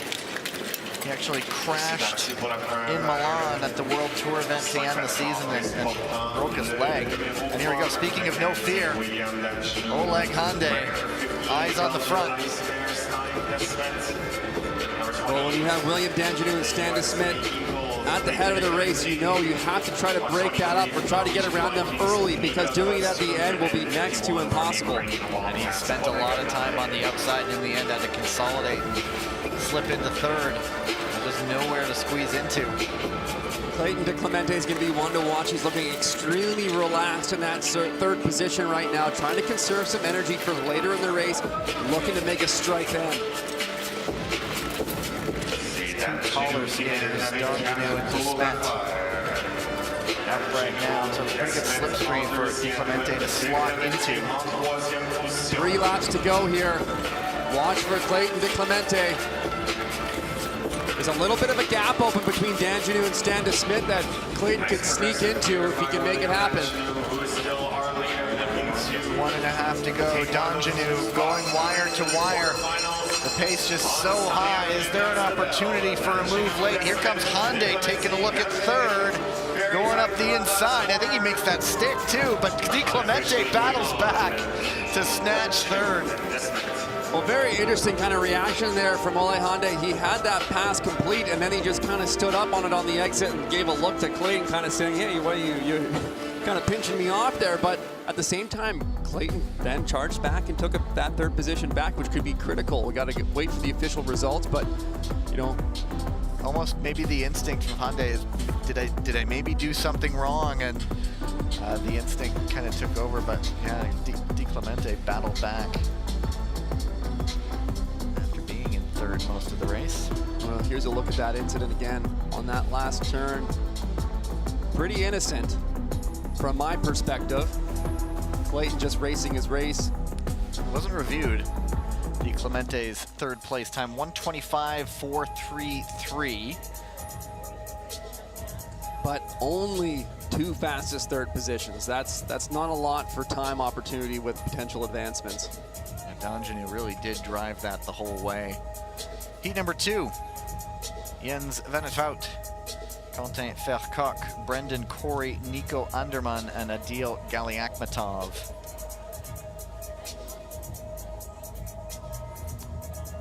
So we see Vennevout, who did pick up a win here in the 1,000 to open the season last year.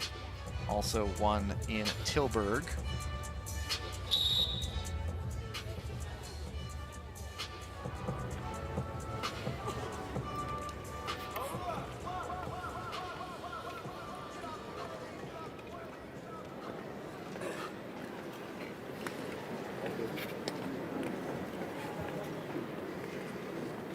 Go to the start.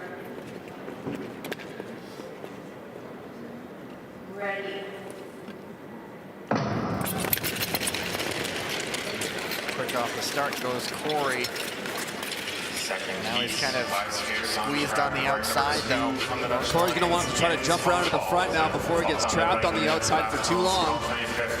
Burcock really defending that second position. Now Corey does get to the front, but that's a long time out in the open. But he does have the endurance, as we know.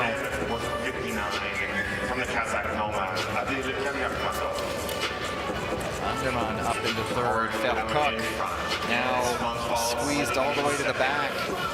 You can see Jens Van Wout checking between his legs on the exit of the corners, looking around, shoulder checking. Good move for Anderman in the second, and now Van Wout, as they come up to C4 to go, has some work to do. Corey still leading the way, but we know how quickly Van Wout can shift, and there he is, second. And into first. Well, two beautiful, clean inside passes from Jens Van Wout, not even dropping an arm on either, just making them look effortless.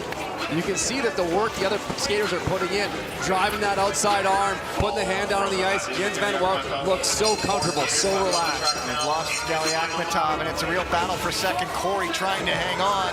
Van Wout off and away to take the victory, and it will be Corey still hanging on for second.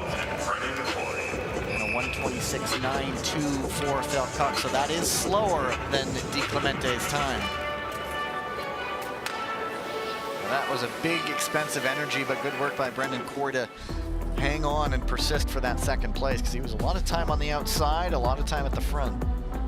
Well, the field is so deep, you can't take any round off. You got to battle for every spot. You got to earn every qualification through to the next round. Corey doing just that.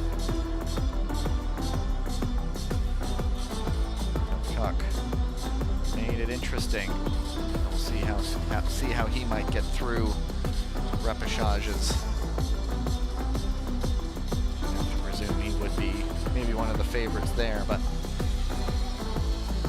good win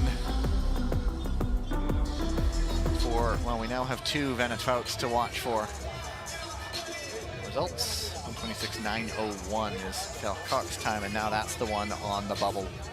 Heat number 3, out on the ice, Roberts Krusbergs, one of the elite 1,000-meter skaters in the world, ranked 3rd in it. Thomas Natalini, Felix Pigeon, Densit Nogradi, and Lucas McDonald making the leap up after a big win in the prelims this morning. Well, I think what we can expect from Krusbergs is a drive to the lead of the race. I expect Natalini to be kind of tucking into second or mid-pack. Natalini's great. And those last lap passes, really good on the outside. But Roberts Krusbergs, we talked about that immovable object, so difficult to pass him.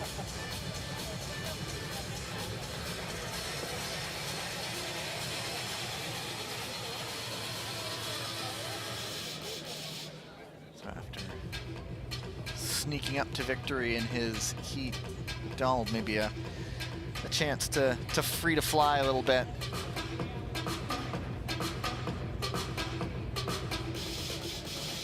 Some ice repairs underway before we get things going. There's the fire extinguisher. You noticed it wasn't used out yesterday. Really, it's there out today. That will help freeze quickly.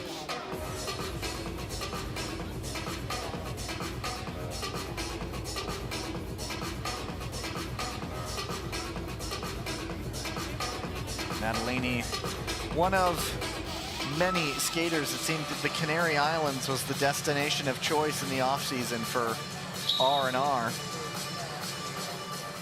Krusbergs, he did some time in Portugal. And Latvia was one of those teams that did training camps in Bormio in the mountains in Italy. A combination of altitude, cycling roads, and of course, skating. Ready.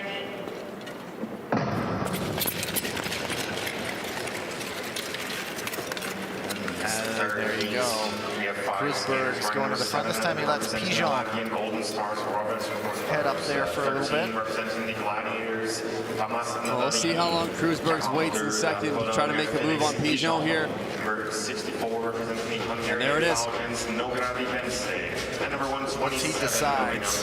What I like about Kreuzberg's tactics there is that he was relaxed off the line. He didn't panic into the race. He's kind of letting himself build into it. If you just gun it for the first 2 laps, you really start to fatigue yourself. You spike your heart rate. This is a much more smooth build, more progressive build for him, so he doesn't go to that lactic state too early in the race. Kreuzberg's now pretty much deciding he wants to be on the front until the end. Inside 3, Pigeon does make that move up the inside. There is the opening.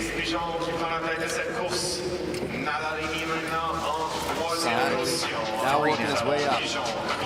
Nadalini in third. Will Kreuzberg try to retake his position at the front? He's looking outside. There is a look on the inside. Nothing there yet at the belt. Pigeon holding them off. Nadalini coming. And Pigeon with an impressive win here. Well, a tremendous skate from Felix Pigeon. He's really showing his strength here today.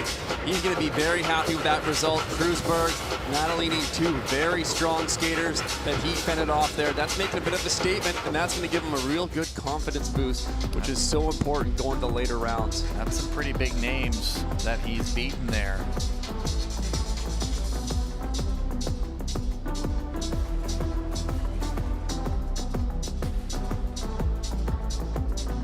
One of those skaters, I believe he was at the Bormio Cup, putting up some pretty decent results.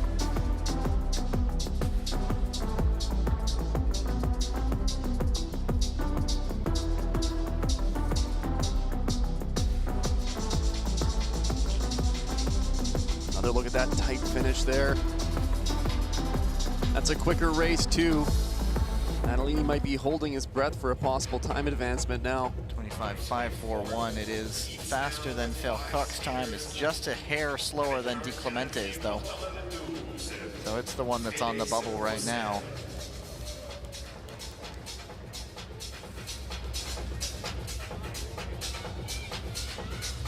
Heat number 4. There's the start list. Felix Roussel, a winner on World Tour last year in Beijing in this distance. Skating very well. Chloe Olivier and co say hello. Lucas Speckenhauser, a man who knows how to make A finals. And then there's Lin Xiaojun, Furkan Akar, and Shin Dongming. And as heats go, this is pretty interesting. We're in for some action here. We got a lot of speed in this race, a lot of strength. You got the fight of Lucas Speckenhauser. Never count him out of a race.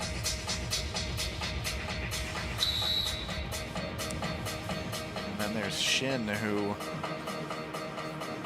World Junior Champion in 2024 in the 1,000 and the 500, and he's all the way out in position 5. He doesn't have a world ranking in this distance. So there's a car who's made quarterfinals in 500 meters at World Championships before, an Olympian previously. Lin Xiaojun, Lucas Speckenhauser, Felix Roussel. Buckle up. Ready.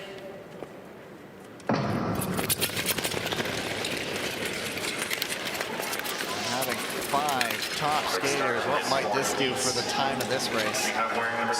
Well, you got to be on your guard the entire time throughout this race. You cannot be caught sleeping whatsoever with a field at this talent level.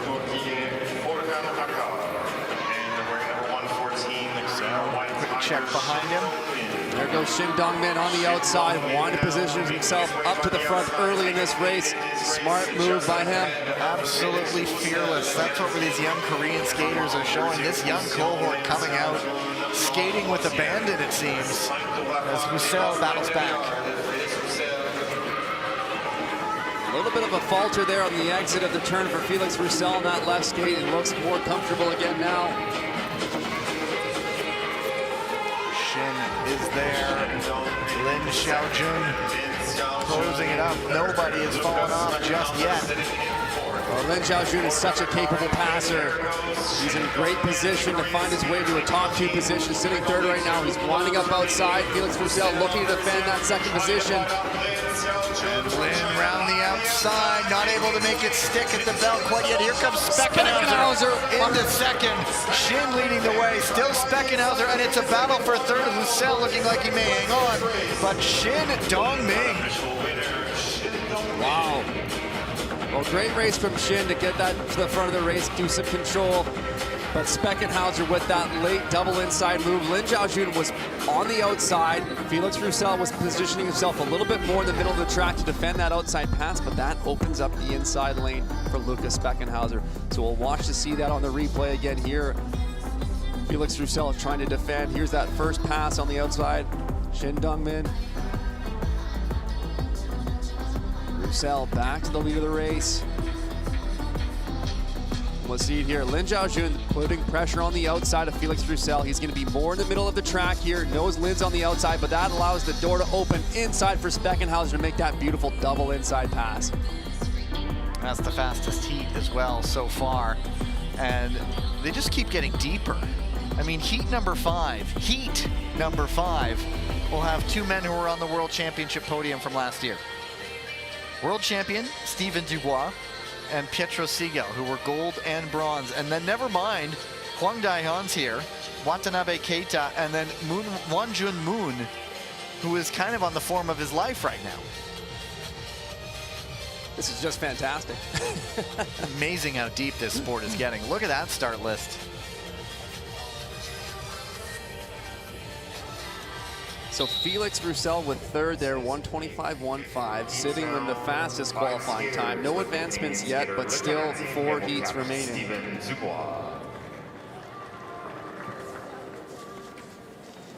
Dubois winning in a photo finish ahead of William Danjanu in Beijing to win his 2nd World Championship. And there is Moon, something of an X factor.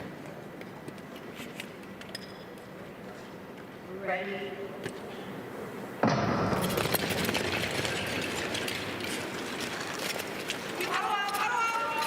Another strong How quick is that start? with only 2 spots. A little bit more relaxed after the opening half lap. That allows Wonjun Moon to jump to the lead. Very smart move by that skater. Steven Dubois, number 110 green and white tiger, Wang Dae-han, number 58 Japanese ninja, Watanabe On the front, Siegel. number 48 Watanabe getting to the front. The veteran Japanese skater now hits the front. Dubois up the inside of Siegel there for third. In these tight races, you just really got to be paying close attention, reading what's happening around you, trying to look for those opportunities to capitalize on to make those passes, because they do not come easily. Siegel looks like he might be trying to wind it up here. He's got some work to do from fourth. A little bit of an opening. Dubois goes down. He might have just gone into the Watanabe's back there. That'll be looked at, of course, but spun like a top after he fell. And Siegel second. Siegel leads. Now with Dubois out, that opens the door for a number of skaters. There's Hwang Dae-han. And at the ballot, Siegel will take it. Hwang, and then Moon in third with 1:26.64. That review has been cleared, and so just a racing incident with Dubois going down, but unfortunate for him, for the world champion. Well, Wonjun Moon was doing a terrific job. He just couldn't hold off that inside maneuver by Hwang Dae-han in that last lap. Otherwise, a very nice skate from him. Pietro Siegel showing patience in the back, picking his way through the field to take that victory. And not one of the faster heats. Yeah, just loses it coming out. Spinning around, didn't take anyone out with him. But look at that inside pass to the lead of the race from Siegel. Skater like Siegel, when you have the benefits of a home crowd in an Olympics. So many, there's always those stories of skaters lifted by that home crowd, and What might that mean for a guy like Petro Siegel, always in the mix, winning his heat? 3 to go. And even this one also tough, because this one includes Rim Jong-un, this hot shot who's turning heads everywhere he goes. Sun Long, the great veteran, will go to position 1. Dan Koss, Rim Jong-un, Peter Yashapati, and Iwasa Dan. Rim Jong-un isn't even 18 until the end of this month, but he is just skating, take no prisoners kind of skating, free to fly. Well, it's just beautiful to watch. It's going to be interesting as we see him get to these later rounds, start going up against some of the bigger names. Of course, Sun Long here, a world champion, 500-meter winner last year on the World Tour.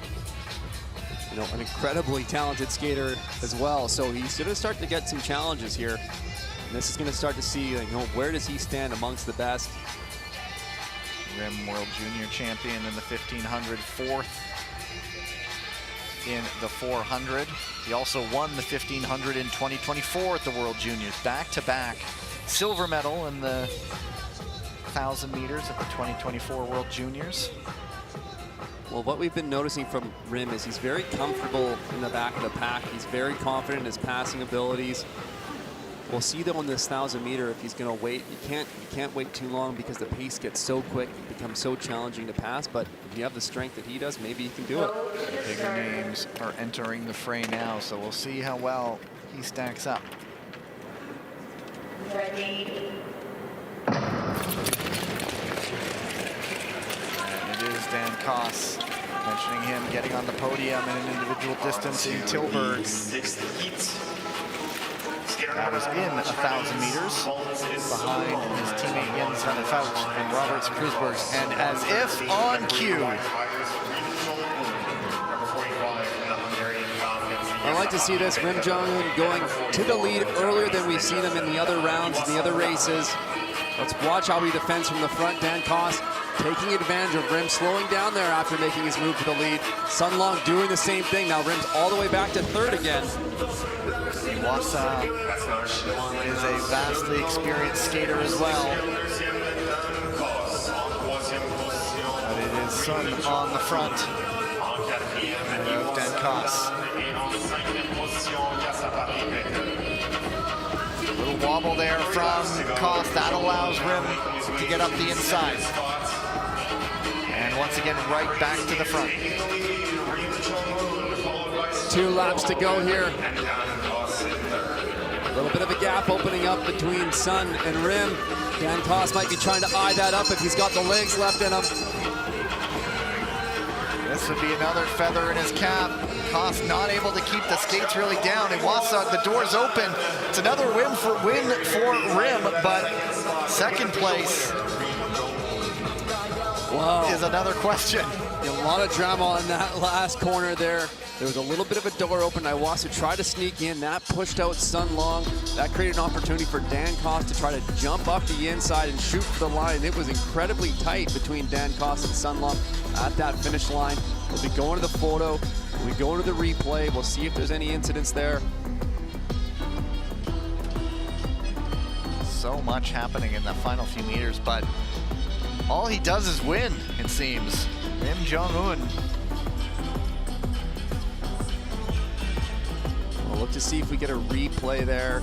That last corner, yeah, Sun Long doing a bit of a deep track on Dan Koss, who was looking outside. That opened up the inner track a little bit for Iwasa, but that was a bit of a late entry. Pushing Sun Long out, Dan Koss getting to get up the inside. In the end, it was between Koss and Sun for second. And it goes to Dan Koss by 1/1000th of a second. Wow. And that time is not fast enough, I believe, to move on. No, it is not.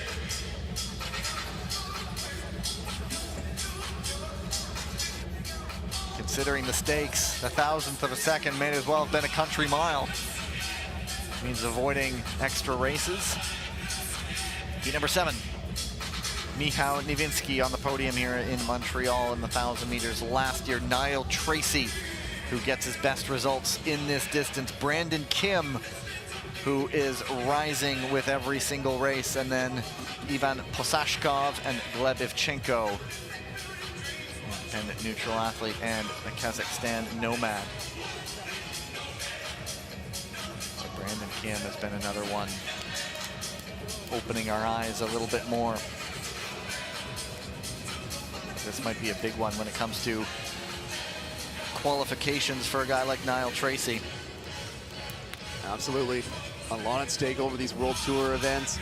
It's also good just to try to get a good race under your belt, build some confidence in you. There's a lot of nerves, a lot of tension building up in these skaters. Kind of the weight of what is at stake here that can add up. And you just need something to give you some momentum to move forward. And I think Niall Tracy is a skater that's looking for some of that today.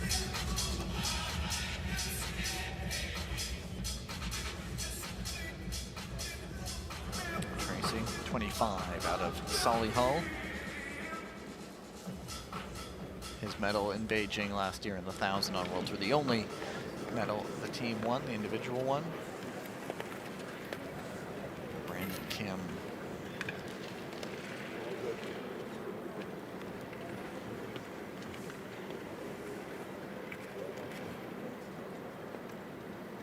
Go to the start.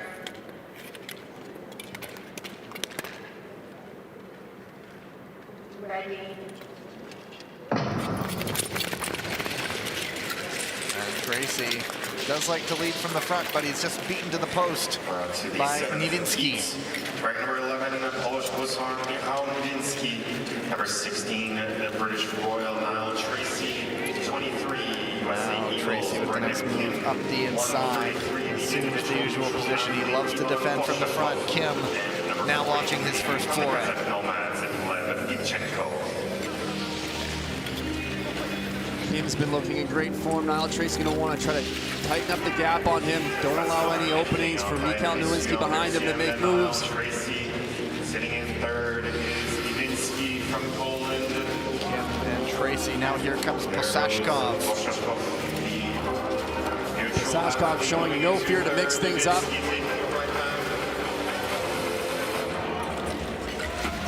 Ivchenko makes the move on fourth. But it is still Brandon Kim.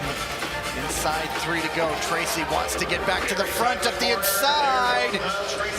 And that's really throwing the cat amongst the pigeons now. Niewinski in front, Ivchenko in second, and Brandon Kim in third. That move will get reviewed.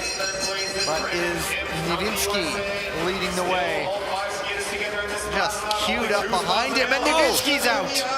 And so's Ivchenko. And Kim wins it. And Posashkov gets over in second place. Well, we're getting some of that last lap drama there. And in the mid-pack of the race, the mid-laps of the race, rather. A lot to unpack there in just the final corner.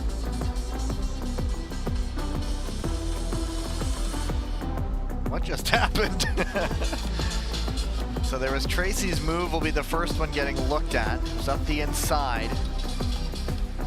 Now we'll wait to see it here, looking for a possible lane change from outside to in from Brandon Kim to block the pass of Tracy, who just can't hold the corner after that. Opens the door for Niewinski and Ivchenko to move up to the top 2 positions.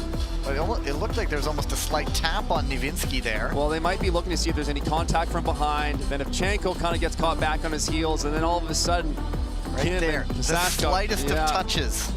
You can see Niewinski when he got up, put his hands up. But it's just wacky shacks around that final corner.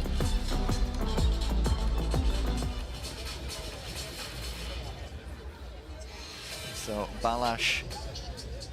So what we're getting updated on is possible lane change from Brandon Kim on Niall Tracy, outside to in, and then also, as we identified, that possible contact from behind in the corner of Ivchenko on Niewinski. Balash Kovar, our referee on the ice, says that whole corner is getting a big patch job now. And this can be one of those situations we talked about earlier, Gavin, where you're kind of watching over to see once we get the results and we look at the coaches over there waiting to see what the official decision is. Here's a look at that inside pass from Tracy. Again, we're not getting that great angle, that front on angle where we can really identify the lane change. This is a little bit better overhead. So we see Brandon Kim out, pushing across, really pinching off that pass attempt from Niall Tracy. So we will get that angle after the review. After they announce whatever discipline there's. That would mean a possible advancement for Niall Tracy. Now we'll try to see if we get a view of the final corner. So look at Stephen Goff, Team USA Eagles head coach. And so the second incident has been cleared. No contact from behind. That was that little touch. Penalty number 23, USA. Advancement number 16, Great Britain. And advancement number 43, Kazakhstan. So there you go. There is the lane change. You watch it here. There's the shift over. Well, you know what, for Niall Tracy, this is huge, just to get some momentum going. He's going to breathe a sigh of relief. It's not how he wanted to do it, but you've got to take those little victories when you can, those opportunities, and make the most out of them. And so I guess if Chenko was the second skater over the line, even on his backside there. Even on the fall. And Pushsashkov wins the heat. And the last heat of the morning. So now that we have advancement, that's going to eat up one of those times. So right now, Felix Roussel with a 1:25.15 is the quickest third finishing time. There's the start list for heat number 8. Liu Xiaowang, Miata Shogo, Rainus Berzins, Tunbor, and Etienne Bastier.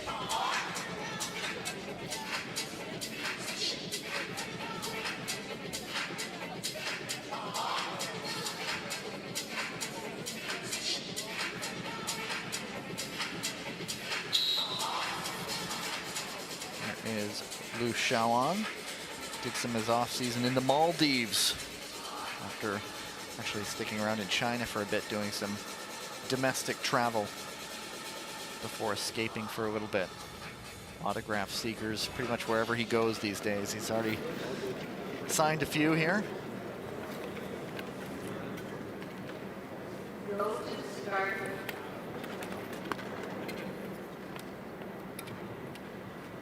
Ready.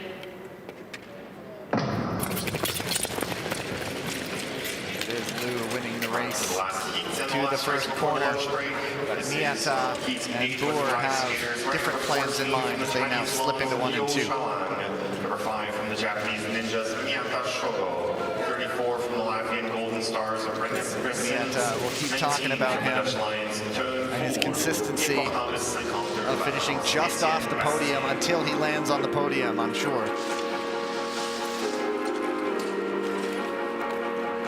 Back up in a second. Well, Tunbor made Liu Xiaowang work for that inside pass. Rainsburg is trying to get around the outside now. A little bit of a bump, but he's able to maintain his footing. Everyone's still on their skates.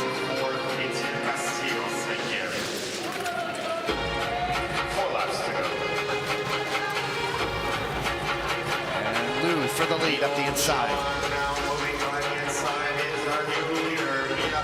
Well, it's nice to see Liu Xiaowang looking good again, skating strongly here. Simple matte black helmet. 1.5 to go. This is where the moves might begin, but Liu keeping the pace high. Miata in second.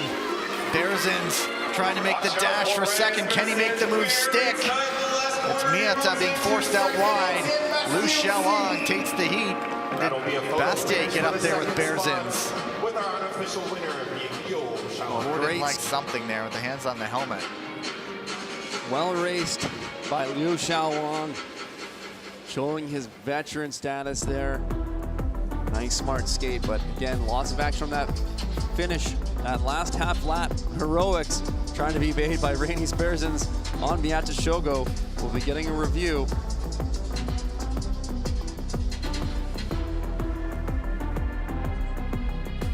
Berzins been off the podium for a couple of years. The bronze from a Montreal World Cup back in 2023. Here's a look.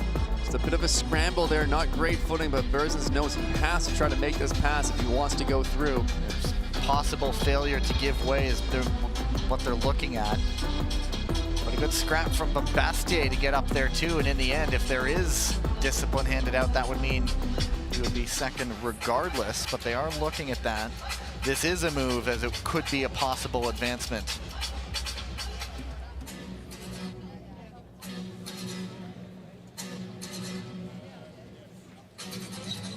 And that would rule out Felix Roussel's time. That would. So some pretty hefty names would be in those repechage races. So this is it. Possible failure to give way. Miata was in front for a lot of that.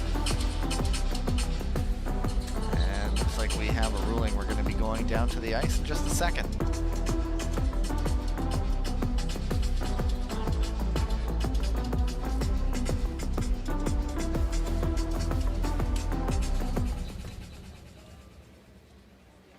No penalty for shared responsibility between number 34, Latvia, and number 5, Japan.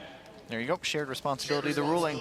So that means Reinas Berzins gets a big second place result.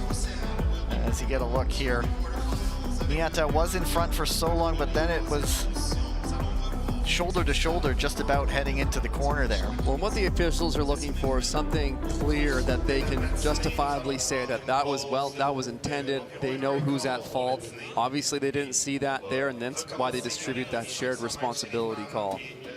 So Berzins will be moving on. Bastier made it close, and we'll have to go through the repechage. And so that ends our morning session here. As you see the list of qualifiers, Shin Dongming going with the fastest time. And one advancement, Niall Tracy, meaning just one third place time belonging to Felix Roussel. Moving on. And so now we head into the break. On the other side, we will head into the women's 500-meter heats. That is at 1:15 local time. That's in an hour and 15 minutes on the nose. So we will grab a break for lunch. See you on the other side. Talk to you in a bit.